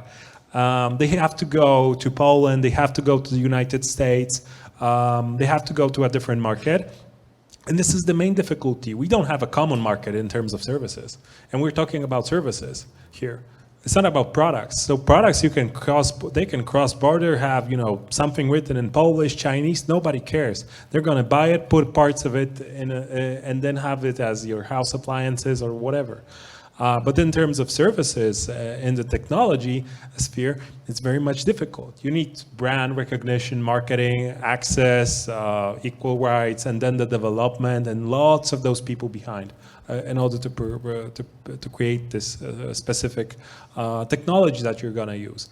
So that's my opinion why there is just a handful of companies in this sphere, and that's why it's also the number of those companies that are actually decreasing in Europe. We have a diagnosis, but the issue is more structural. It's not easy to address. I think that the European Commission does whatever it can in this sphere. We can provide more state aid. We can provide some assistance. But then there are the crucial issues of the single market itself, how fragmented as a market we are, how far of an access we have, and how rich can you get actually on operating just over here. Yeah, I'd like to look at it just from a different angle. I think it's very much about innovation is a state of mind, basically. And we spend a lot of time talking about tools, financing. And I think the big difference between Europe and the United States is exactly because we have different states of mind, basically, that the risk aversion in Europe and the tendency to regulate all aspects of our life is much more, I would say, developed and actually welcomed by the society at large in the United States. Yes, there is this saying that just in America, why the Silicon Valley is so successful. Yes, apart from the financing, links to government and so on and so forth. It's mainly because just they come up with a lot of products which are not regulated. Yes, it's like, well, in Europe, it's actually just first there is a regulation. Yes, because if it's not companies are afraid actually just to operate within some legal limbos, yes, because they're afraid that this might not work. And the big question, I think, and the big dilemma when you're talking about innovation in Europe is, can you regulate the innovation? Because this is what we are doing, yes? We try to regulate what it means, what it takes, and when actually, what we mean by innovation, while we know that innovation is something that exactly goes, without any regulations, yes. So there is some I would say contradiction in terms when it comes to the European Union. Of course, having said this, I'm aware of the fact that of course this is the way we live, and this is the way we expect also when it comes to the privacy. There is it's not by chance, but when it comes to artificial intelligence, yes, and there are a lot of opinion polls showing, for instance, that the Europeans basically they don't like to be followed by their own cars.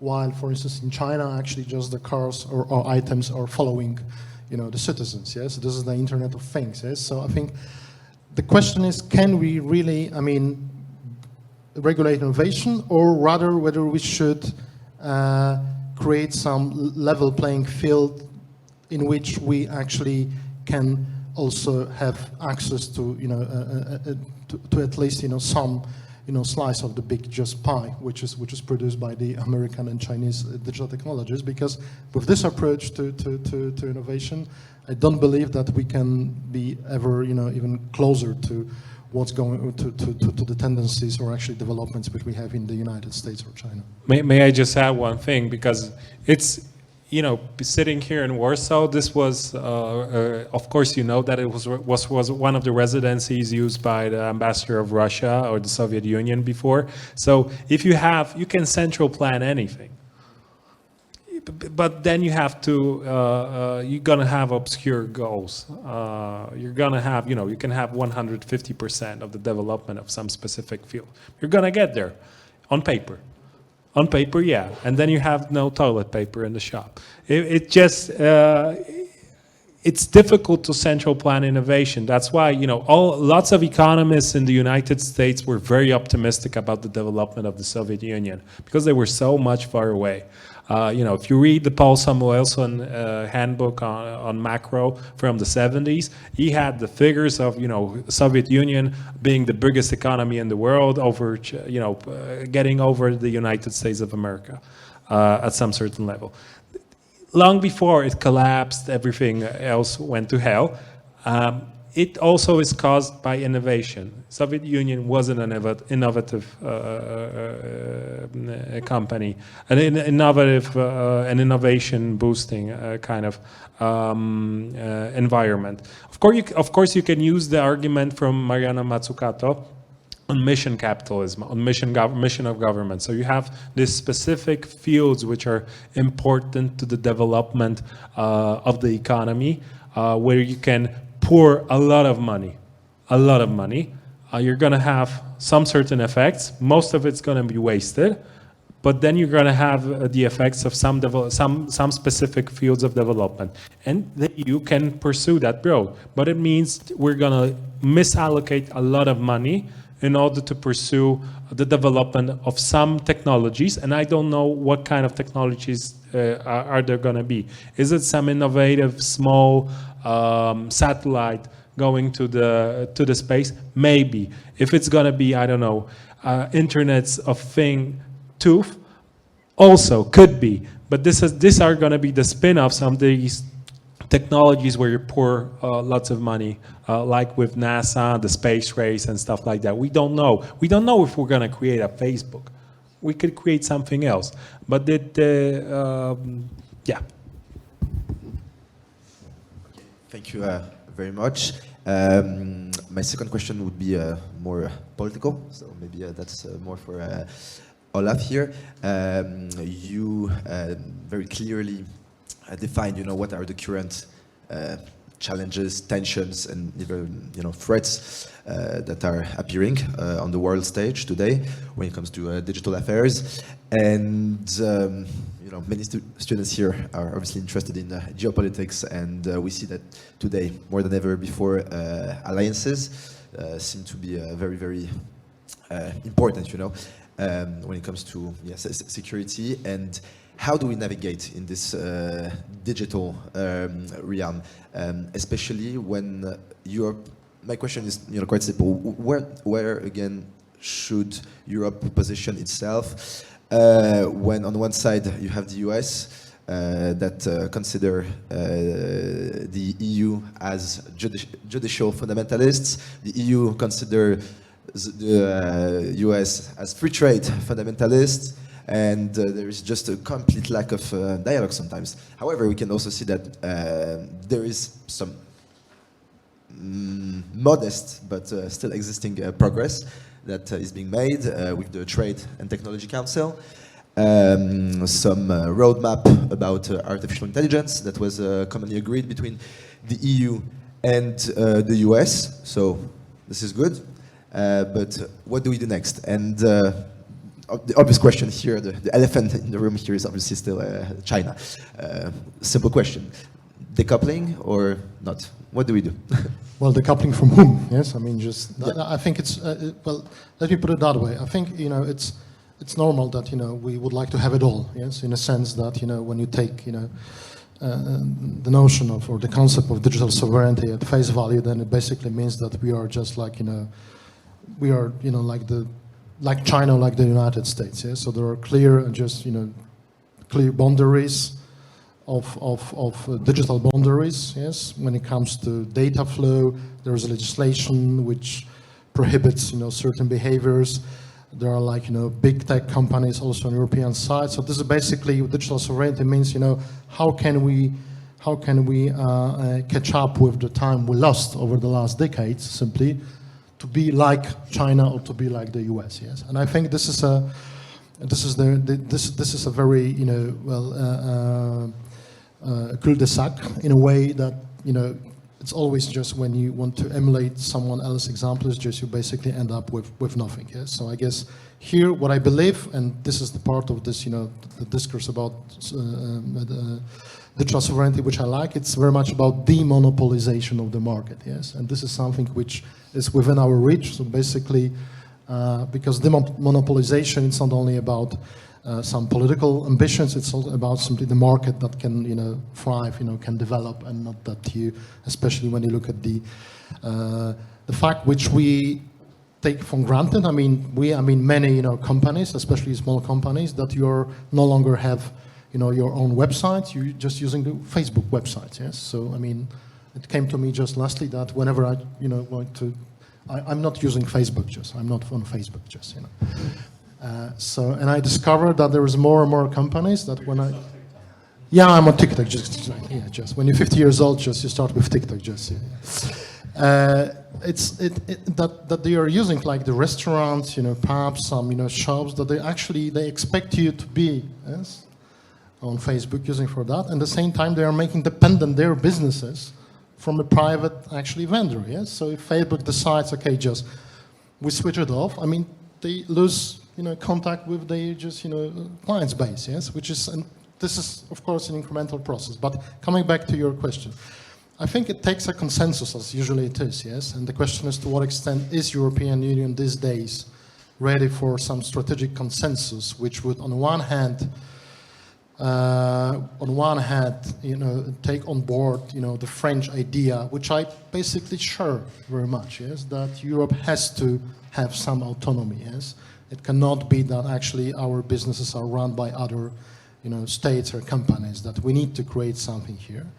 But at the same time, take some, let's say the security defense and sensitiveness on part of countries like Poland. So I would say this, if I were, to describe this consensus, I would say that first of all, it would assume that we agree that if whatever we build under the realm, under the umbrella of the digital sovereignty, we do it with the United States. Yes, of course there are some trade-offs, but this is like the case of NATO. So we build a kind of a NATO, digital alliance, under the transatlantic, umbrella, yes, which is again we have NATO, which is the military alliance. Just we have the all, trade, and then all the disputes, when it comes to economy, and then we have this, Trade and Digital Council as a part of this, the third leg or the third pillar of the transatlantic alliance. That would be number one. Then, of course, on the American side, it would take, the decision to start, demonopolize their market, yes, because it's, I mean, for me, it's obvious that, if Americans are not actually ready just to demonopolize, their market, yes, so, we're talking about Meta, we're talking about Google, just, and other companies, yes, they will defend them, yes, here in Europe, yes, so the only way actually just we can accept some, stronger domination of the American companies here is that they are different companies, yes, that they are not closed systems, but they are open systems, yes. The question is, to what extent is the American administration, the Democratic one now, the future Democratic or the future Republican administration, also ready to do their homework? And then, of course, the third element is, which is also quite problematic, is how do you look at the China threat, yes? I mean, there is a temptation, I mean, clear on the American side, they look at China as the new Soviet Union, yes? When it comes, it's only about economy, it's about security and defense, it's about the alliances in the Southeast Pacific. it's about some, authoritarian ideology. Yes, so it's serious. In Europe, actually, I would put it that way, just, most countries, they do not know how to approach China, including the one, Poland. Yes, so we see that because we are close to Americans, so we probably should think the way which Americans are thinking about China, but this is not something we take, this is not our actually, perspective, yes? It's from our, okay, China is a threat, but, it's not like the Soviet Union, yes? Because it's far, far away, yes? And we don't have it, yes? And of course, we are not dependent on Chinese money to the extent some, countries are. But in Western Europe, of course, and countries like, especially like Germany, yeah, there's this big question mark, yes? How to actually decouple from China economically, yes? So if there is a consensus that, well, we basically look at China as a kind of a threat without defining what source of threat is that. Is it a more defense threat, digital or economic? But there is a problem. So we are more or less on the same side, on the same page with Americans, the way we were during the Cold War, because during the Cold War, the Soviet threat was not actually present in every Western country to the same extent, yes? From a Spanish or Portuguese perspective, the Soviet threat, even in Italy, yes? The Soviet threat was, I would say, the one which is like the Chinese threat from the Polish perspective this day, yes? So there is I would say, some room for consensus. So if you have those three elements, that we do it with Americans, that the Americans are doing their homework with the digital monopolies at home, and we define how to approach China commonly, then I would say that we may have a kind of a new alliance and actually just avoid all of the pitfalls of going alone as Europe with all the divisions that would come with this. At the same time, just we create something which is a digital sovereignty, but this digital sovereignty is within the realm of the Western nations or the Western democratic nations. Yes? That would be my answer. Very much. Piotr, would you like me to comment? The question was framed as political, but the economic dimension here is obvious. I think decoupling is definitely about, this trade element today is very present in this increasingly tensed interstate relations. So for instance, going back to this Trade and Technology Council, some people are saying that we should slightly be, less trade-oriented. This format should be less trade-oriented and more investment-oriented to potentially maybe reach bigger outcomes, because this is why, this relationship between the EU and the US is unique, that it's, in the first place, it's investment-oriented. And well, how would you see this role of the EU here? Well, the problem that the European Union faces is that the United States started decoupling from China a year ago. It stopped investing in China. You have actually the FDI, the American FDIs in China are decreasing. So you have no new projects in China happening of American companies.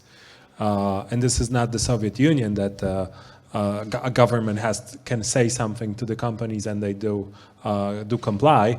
It's basically what everybody has a consensus that this is no way to go. So most of the new projects, and this is before the IRA. So it means before the subsidies, before the tax breaks being available or advertised to the business community. So it means that you're in a process where new investments of American capital are going to be placed in all of the geopolitical friends of the United States. It means Mexico, some of the South American countries, Canada, some probably in Western Europe in terms of the domestic European market, some in India and Thailand and Vietnam, not in China. Most probably the old investments that were prepared by China, by the United States and China are going to, within 5, 7, 10 years, are going to be decreasing. 5 to 7 years, that's a decision on a car manufacturing development. So you need to sustain this production capacity in the production plants that are being contracted. After that, most probably you're not going to see a renewal of some of these agreements between American and Chinese companies. And the same situation where lots of businesses go with Olaf Scholz and Emmanuel Macron to meet Xi Jinping on a plane and do invest and have access to the domestic market of China, the huge middle class of China, and sell our luxury bags, leather, and other equipment, which has increased the stock exchange devaluation of the stock exchange in Paris that has surpassed London last year. But it's not a path that the Americans are going to accept. And this is the biggest dilemma that we have. So it's not only about the digital sphere here, because it's about services and trade of products. It's the same element of the equation here. We cannot treat it differently. And then it's about security. Do we have American security provisions or not?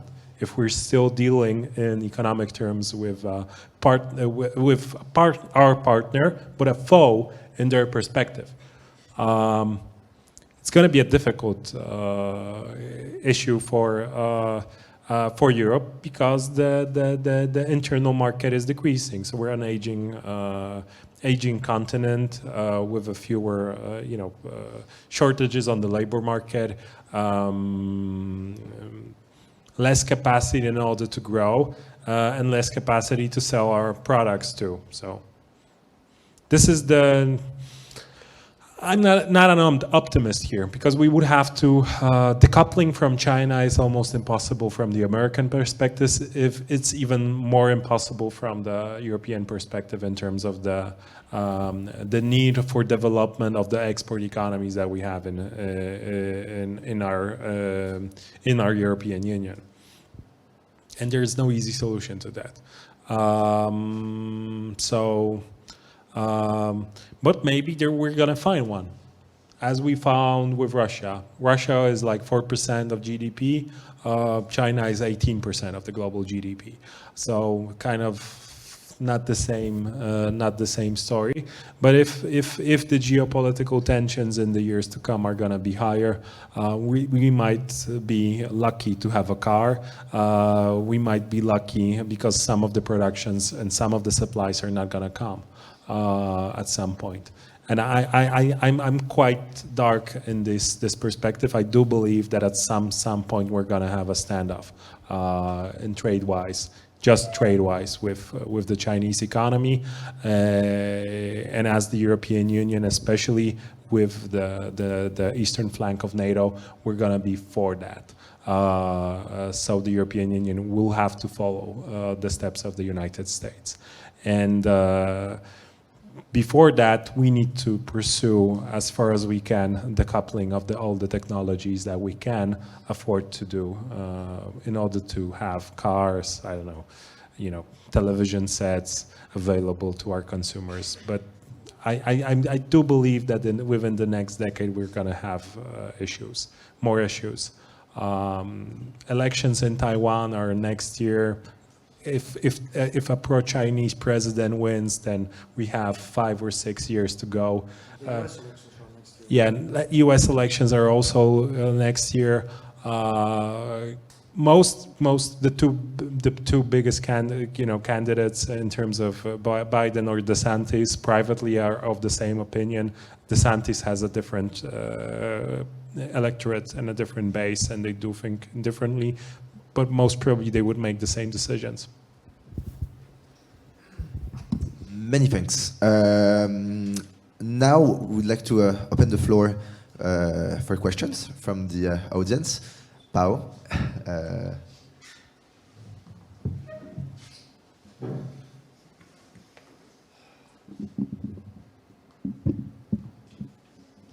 I have to bend over a little bit. Thank you for your contributions to all the speakers and, of course, your amazing moderation, Jean. My question was, we're talking about digital sovereignty, but sovereignty from who? From the EU regarding the US? Or maybe the EU regarding its member states? I think maybe the playing field is not equal, of course, because we have trade and security completely decoupled from each other in EU legislation. And actually, maybe that's the main dilemma and the main drawback we're facing. But with export controls gaining an importance more and more nowadays, especially now with the situation of ASML in the Netherlands aligning with the US interests, this sovereignty should be gained with engaging more with the US and becoming more of a credible security actor as the EU?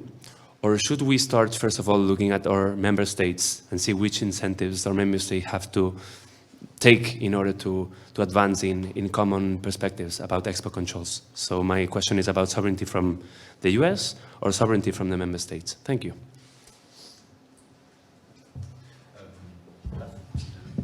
Well, you cannot, you know, I mean, the member states are there actually just, and they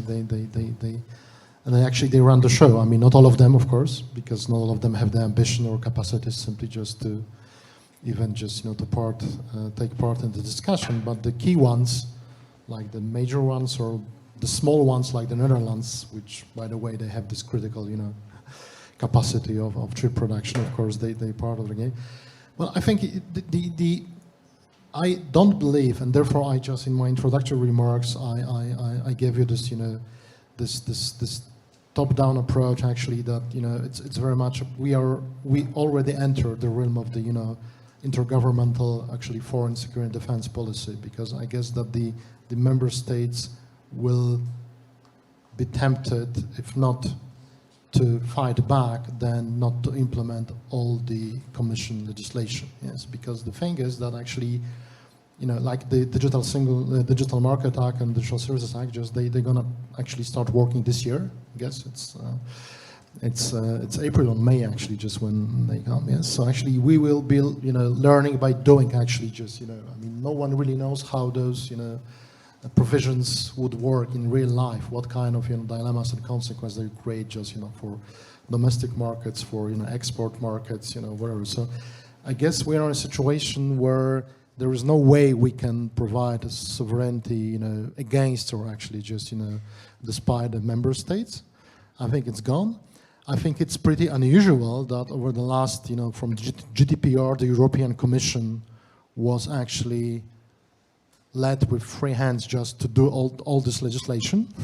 I think that was the fact that most member states were not aware actually just of what the European Commission is doing, because we have, you know, pandemics, we have a lot of, you know, problems, yes? And now they are going to discover actually just, you know, to what extent the Commission, you know, create a situation, the governments, they have their hands tied, and it creates a lot of problems.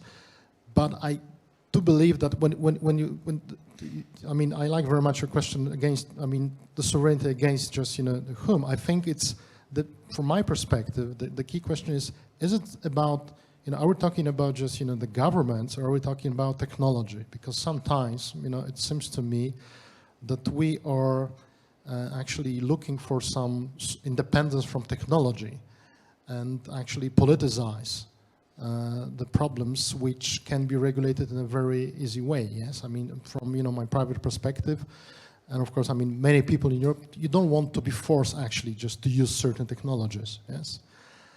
Because they are there and because majority are using them, yes? I mentioned, you know, the Facebook example just, but there's a lot of stuff like this with, you know, with digital IDs, you know, with smartphones, yes? I mean, the question is, do we really have to, you know, approach this, you know, actually force people just to use certain technologies because there are no offline solutions, yes? And I guess, and this is not political issues, it's a question of, you know, economy of scale, you know, interests of certain businesses that they want to sell a lot of stuff which we don't like. The same is with the, you know, applications. How many more applications can we have on our smartphones, yes? So I guess there is I think, and this is what I guess lacks, maybe not lacks, but actually when I go through all those, you know, legislation, also those white papers and, you know, everything which was prepared and produced by the European Commission, you may get lost actually between just what are those like key, you know, strategic interests when you really have to regain some sovereignty, because otherwise your economy or privacy just, you know, will go lost. Or where are the elements when actually just it takes some, you know, smart, you know, legislation simply just to leave the market decide, because what we see as we are talking, yes? I mean, we see what's going on with the tech sector in the United States. Some people talking that we are just, we had just another bubble. We see actually that, all, GAFA companies, they are losing markets, they're losing clients, users. So perhaps apart from this legislation, there are some market forces which may help us simply just, yes, to not solve, because you cannot solve a dilemma, but actually just to create a situation in which you don't really have to regulate everything because the market forces will do it for yourself. But where is this, where is the line between those, strategic and let's say, issues and those economic, everyday issues? I'm not quite sure. I'm afraid we mixed up everything, and a situation when we are talking at the same time about everything and nothing, yes, in a way that we are not able actually just to divide, and to create those, what are different, levels of the game, and this level belongs to the geopolitical, strategic political issues. This one belongs to the European Union regulation. This one belongs to normal life and simple businesses, yes, which appear, and die. So I think there is a lot of confusion. I think this is one of the key problems which was created by over the last decade, yes, about this, legislation, which actually no one knows whether it's going to bring the expected results. Yes, it remains to be seen. That's a very good question. I really like it because in case of Lithuania, for example, for China to crush a small economy like Lithuania is just like a snap of a finger. And there is no deterrence mechanisms that we have as the European Union to actually easily and fast help a country to deter such a threat like that.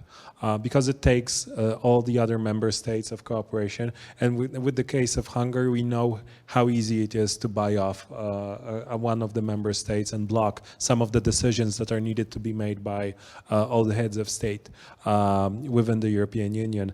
And then to deter an attack, trade attack or economic attack that can be done within a week, basically blocking trade, flows of information, anything basically. I think this is a big debate that we're going to have. It's not easy to give away the power of the heads of state and the capitals to Brussels, but in order to have a faster deterrence of some of these economic threats to member states, this is a debate worth having, I guess, and we're gonna be debating that because it's with the digital sphere. It's a lot easier. Imagine if we had in the same discussion 5 years from now, half of the transmitters and transponders in the 5G network and the phones that we use would be Huawei, and it would take a snap of a finger to destroy our critical infrastructure. Where would we be then? In terms of, or would it happen in Lithuania? And basically, there's a blackout of Lithuania, for example, because it doesn't like, I don't know, human rights violations in China, or the Dalai Lama visits Lithuania. I don't know. Imagine something like that. It's quite probable, and they could use now economic means to do that, or technology means to do that. So it's. I guess it's how much power are we going to give this in this sphere, the European Commission, and that's a good argument to make actually. But then there are threats of those who sometimes don't see security-wise. So I mean the bigger member states, and they do think about trade. Would they accept actually to do I don't know, counter sanctions against a country like that? Because it's not in their economic interests, and they have the majority of the votes, and they can influence the European Commission. I don't know. In the European Council is easier than it is just in the behind game and the Brussels in the Brussels bubble with the lobbyists running around. That's the one point I wanted to make, and then there's something I wanted to talk about the technology development. I forgot. Okay. Look for the next question. Any more questions from the audience? In that case, I have a question. Very, maybe a bit more specific, more technical. Artificial intelligence. What do we do with this? So many students are today, you know, our entire academic life changed with this, for instance, new ChatGPT.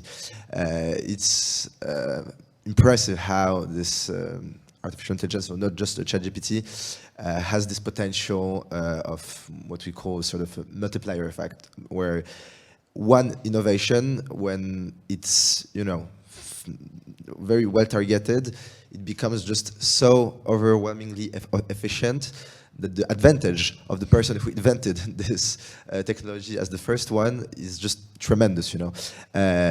How do you see Europe in this sphere? Well, let me just to conclude our previous discussion. I think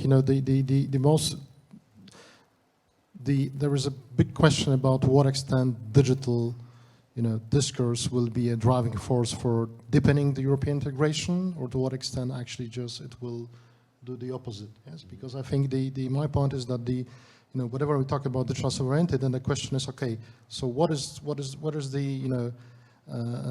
the relation between the Europe's or EU digital sovereignty and national digital sovereignty? Yes, and especially when we have a strong security and defense component of it. Yes? So I guess we'll have both. I mean, just some attempts simply just to use, actually in the European Commission does it very well, because this is the history of European integration. Yes, when you have like also with defense, when you have like dual use technologies. Yes, so you need, in this case, you use the digital sphere actually just to advance European integration, and you will have national governments who would say, oh, come on, hold your horses. Yes, I mean, this is national principle, because we're talking about security and defense. Yes, and this is not the place where the European Commission should put its sticky fingers. Yes, so I think that and for that reason, again, just it's going to be a very fascinating discussion. But coming back to your question, ChatGPT, I think it's gonna be, or it already is, a good litmus test what we learned, because you may have two reactions. I would expect two reactions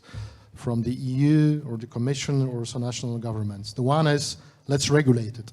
Yes? Let's regulate it, let's fight it back, let's abandon it. I see those universities. Let's tax it. Let's tax it, yes. Those professors saying just, well, you have to kill it because otherwise they're gonna just undermine our entire educational sector, yes. And this is reaction number one, which is, I would say, well, I kind of sense it's coming. But the other reaction is, okay, so this is what we have. We don't like it, we don't know what it is, but we have to actually think, how does it transform our academia? How should we start working with students, with business, I don't know, with journalists also, yes, to explain actually what sort of tool is, because in the end of the day, it's just a tool. Yes, it can be used for good or for bad, causes. Yes, and I think therefore, I mean, the reaction, and I guess it might be, well, I don't know what is going to be a European Commission reaction, but I think that in different countries might be a different kind of approach to that, and it's going to be again, fascinating just to see how we actually defend the world which is actually passing by, and which is, we don't want to hear about ChatGPT, so we put some firewalls so students don't use it. Or, okay, I mean, this is what it is, just, this is a kind of a nuclear weapon.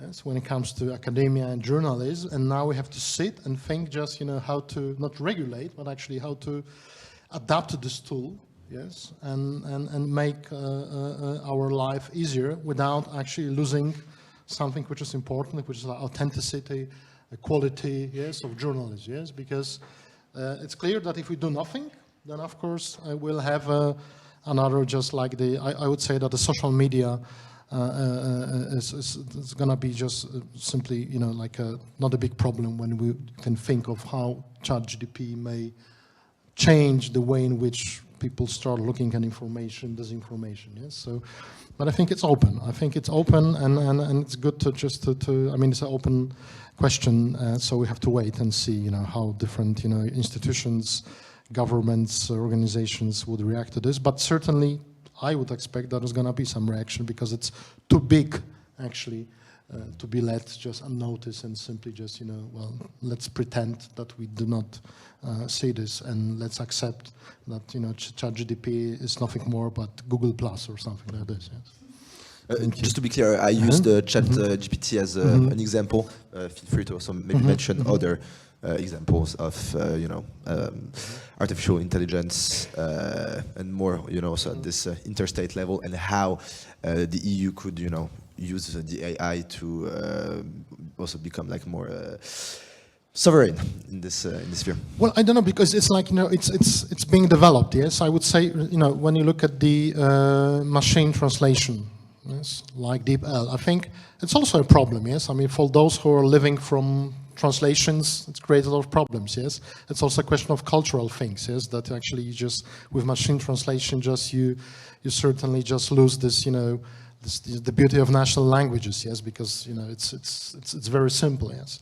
those translations are very technical, as a matter of fact. Yes, they're not it's not literature English or literature Polish or German or French. Yes, but at the same time, we kind of okay, we are using this because we know where this tools they belong to. Yes, so when you need some very simple communication, simple kind of thing, it spares a lot of money, a lot of time. Yes, and it enables people just to communicate, and it's great. Yes, but with ChatGPT, I think we still don't know what are the possibilities. I've heard, because I use this a couple of times. It's not easy just to get access to it, because usually the servers are so busy that you have to wait until they let you in. Or you pay. And then, of course, you pay. So we have to, I mean, no one really knows just to what extent, it may change, the way we think, the way we work, we write. I would accept, actually, that I would say that there's going to be a much bigger change than we anticipate, yes? But again, just, do we start to regulate it? If we start to regulate it, then actually it would mean that we do not understand, that we haven't understood, actually, just the lessons of the last 20 years, yes? Well, there are positive and negative narratives in this sphere, and this is since the web search engine was basically developed, or I don't know, the Xerox machine was available to has been available to the students. It's basically, I'm old enough to remember the time of education without Google web search. You couldn't find anything on the internet. Internet was useful, but nobody could find anything there. It was there are a bunch of websites, none of them with a lot of information. You couldn't search for information. It's like a gadget. It wasn't useful in terms of education. So it wasn't, you can do your homework Googling. There wasn't no Wikipedia that can help you. You have to buy the CDs with Britannica in order to find the stuff, and then copy it. And it wasn't as easy as it is right now. These new technologies, new innovations that are available to the customer basically mean that you can have a higher productivity. And this is with all technology. So we could, you have the printing press, you can print more books, you have more people reading books, you have more books being published, you actually have a publishing business. And see what that created.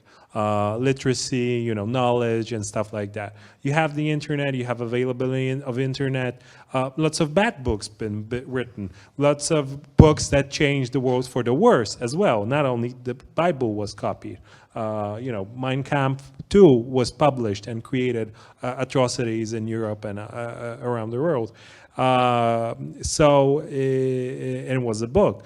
Internet and the web search engine also provided, lots of possibilities, created more productivity, it eased access to wisdom, but it also created, people who could easily connect if they're fascists, exchange information, governments with authoritarian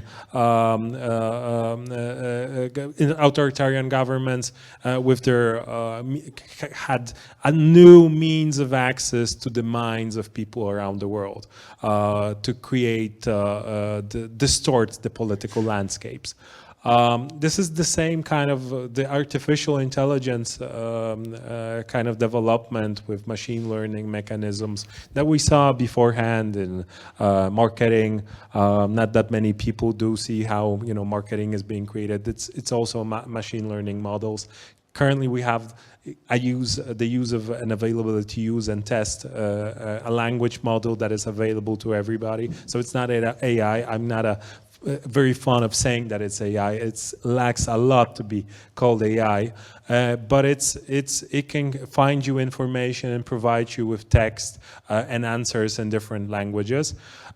Distorts the market, creates a lot of opportunity, increased productivity. It also can create lots of negative usages, which we don't yet know, but the bad people are thinking of how to do that.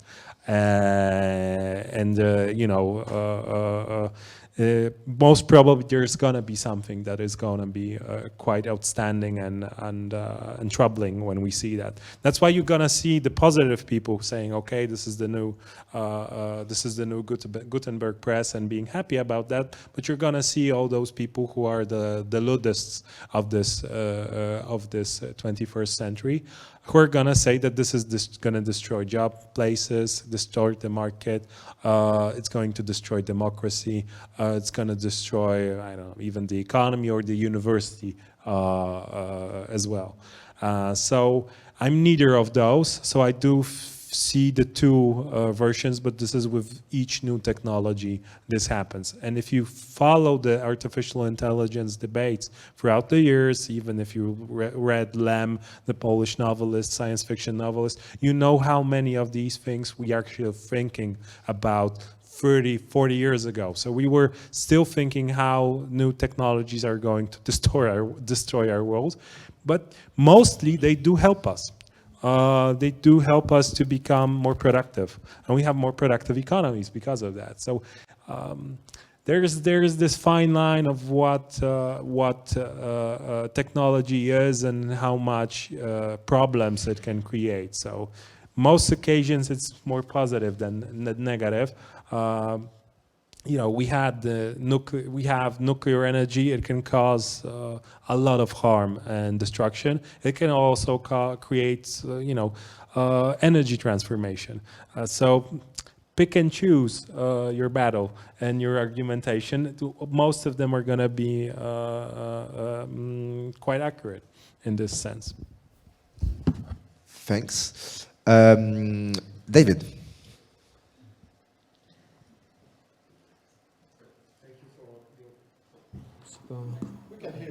Okay, thank you for your insights and comments.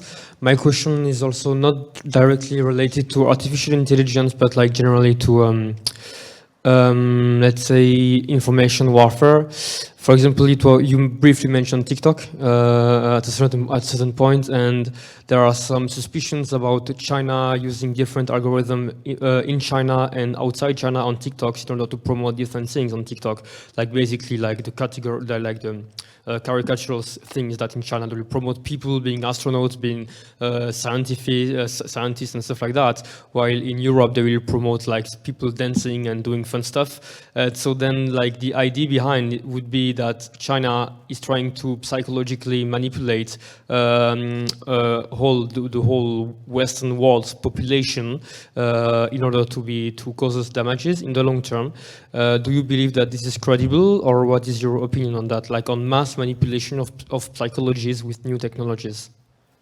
I want to answer that first because I have a great book from the old days for you all to read. I don't know if it was part of your education here, but it was Jihad Against the World by. Yeah, I don't remember the author. So it was, the argument there was that China is going to democratize. We're going to have a democratic China because the CNN is available to them. And it brainwashes the Chinese to think more democratic in a way. And this was a big part of this book. That's why we should focus more on the Muslim world that is going to create a lot of challenges for the Western world. It's kind of true. But now China has CNN. We created a different generation of the Chinese who had open access to the Western world, could watch European international television, and could think differently. That changed a lot with the new technologies. Currently, nobody from the younger generation watches any TV. It's not Fox News or CNN is going to create the value systems of these people, and this is what the Communist Party embraced.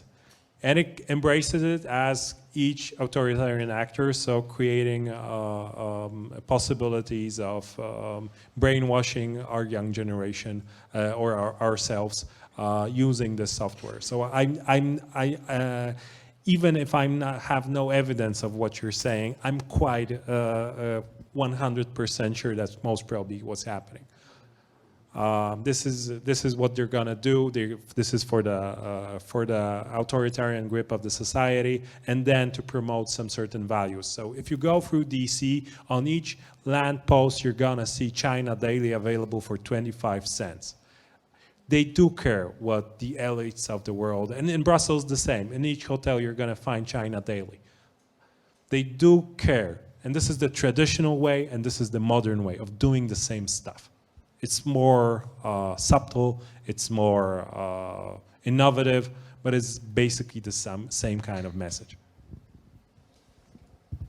Olaf, any comments on this?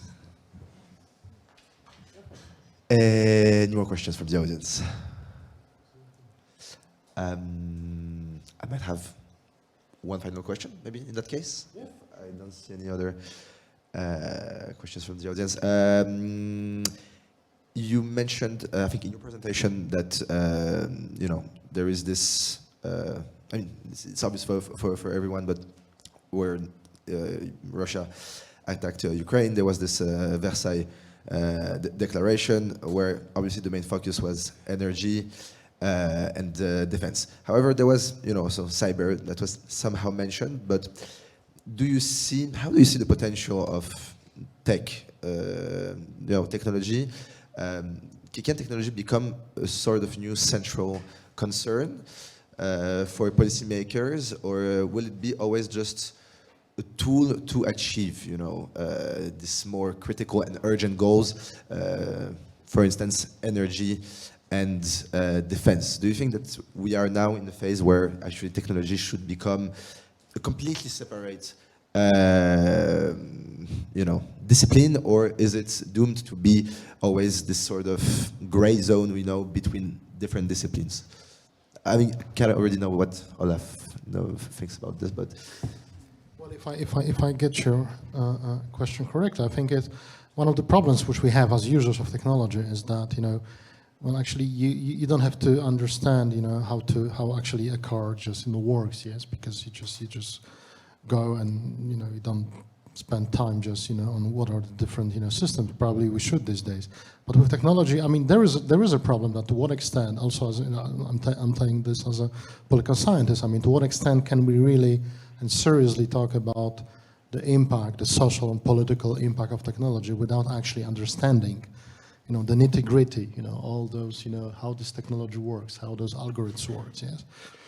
I think it's a big problem. I would say that what we desperately need is education, because otherwise you remember, just I don't know whether you've seen this movie Big Short, on the financial crisis, yes, and the whole idea was that there was a guy who actually just came up with some algorithm, created those CDIs, whatever, those papers, and actually just no one understood.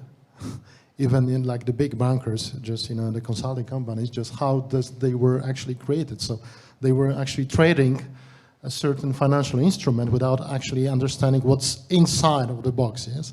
What kind of just potential it may have. And I think this is the problem with technology, yes? You cannot be expert on anything, but I guess one of the key issues is actually just to, first of all, to teach people, yes, also the kids, how technology works, and at the same time to actually force those companies, and this is what I believe is part of the European Commission, and they were actually just to be transparent about just what's inside, yes, because I'm not using TikTok, but just but this is not only a TikTok, there are many applications just you want to do one thing and they ask you about the access to your contacts, everything what you got in a smartphone, just, yes, and I'm just, I'm old generation, I say, oh no, I'm not gonna do this, yes, but people just, keep accepting this, and I think this technology, we run a risk in which, really, I mean, just there's like a very narrow group of people who are competent with technologies, they can run actually everyone. I mean, the societies and the governments. Yes. Because, I mean, TikTok is a good example. Just, you know, there are a lot of politicians using this. Yes. They don't know actually, the experts, they know that it's dangerous, that you can identify many things that actually you sort of give control, yes, to the Chinese government through this, you know, gizmo. But they just don't care because they don't understand. And this is the problem, basically, but there's another discussion just about, you know, how can we remain democratic societies and preserve democratic political process if we do not control technology, yes? Something which was took for granted for many years, actually, technology was a case of, you know, it's technology, yes? It's politically neutral. These days we know it's not, yes? And the question is how can we actually make this technologies not only just, you know, accessible, but also how do we teach people just to learn, develop it, so we can really, you know, we are not hijacked by some just, you know, TikToks. Yes, we're talking about great disputes about transatlantic relations, you know, NATO, defense, spending, whatsoever. And in the end of the day, it turns out actually that there was this, you know, small application actually just which create all the problems, yes, which we have, yes. I mean, might be.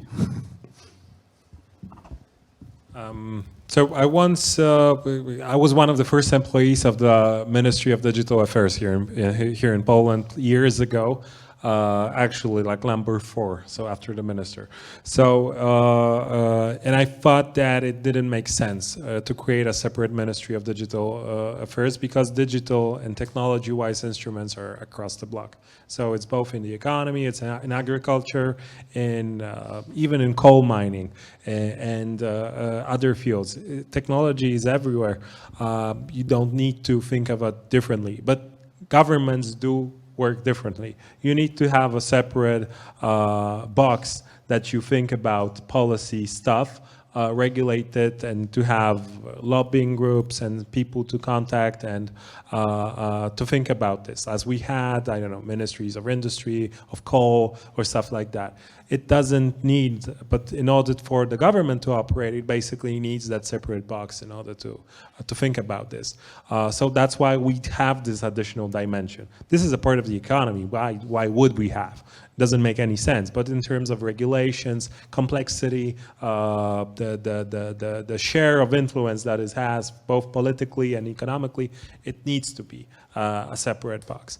That's one of the arguments. And of course, using technology in order to create more productivity can foster the development of in some specific fields. So if you have a more productive company, like you use robots instead of people to mine coal, it's going to be more productive. Of course, if the R&D and development of the robots used in coal mining is not going to increase the cost of production. But on paper, yeah, using more technology, being more productive, less manpower means more productivity. That's the basic equation. You want to have higher total productivity numbers increasing. This is the success rate that each economy in Europe, across the Atlantic has, and is kind of focusing on. So that's the one element. The second one is what Olaf just said. It's, you know, I talk a lot with politicians about math, and they don't get math. Like numbers, you know.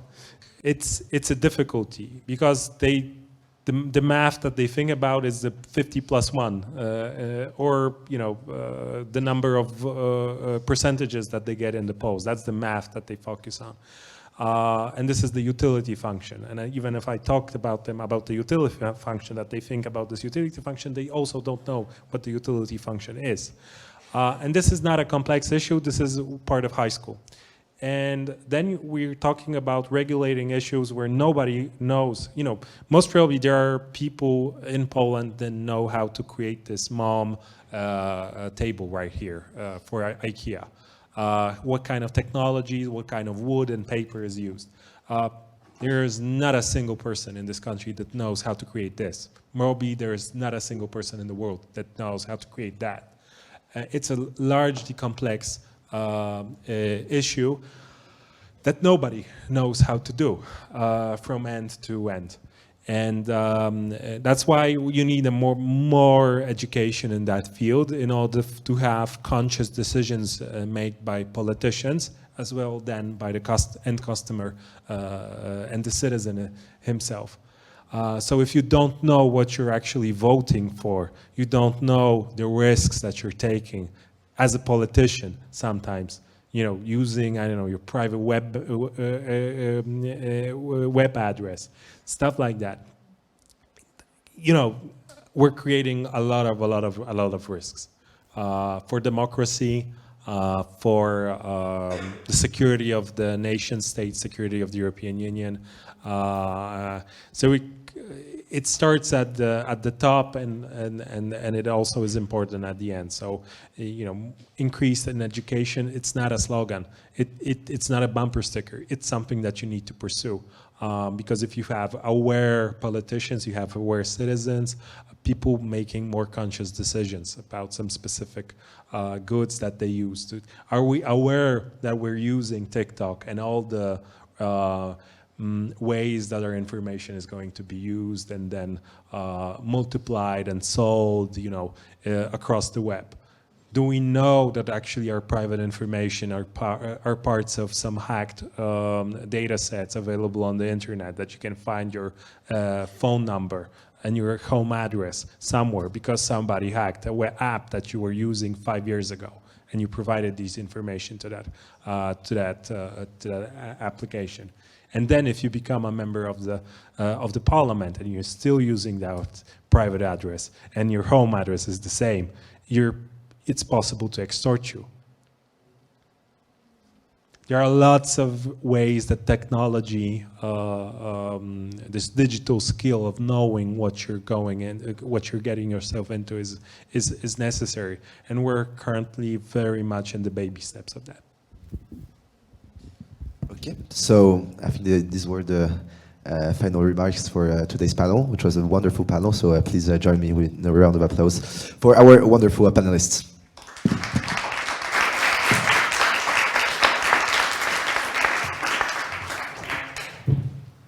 Let me, well, I will just do it from this place, perhaps. It's Sunday, you know, early evening, almost beautiful weather, so I will not keep you in this room.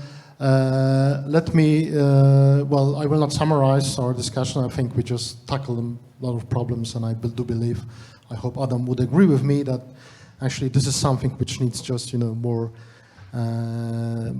discussions, because we see that, you know, this, you know, we use the term digital, but it has so many dimensions, you know, the history, you know, the approaches it goes through, you know, economy, technology, you know, political science, you know, whatever. So that this is kind of a center of, we can actually just, you know, start studying European integration, starting from digital. Yes, I mean it's a great change over the last decade.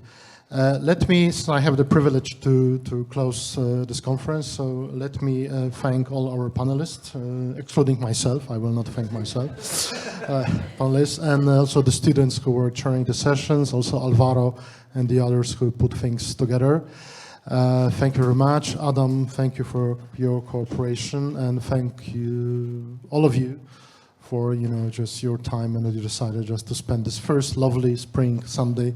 I hope this is not the last one in the coming weeks.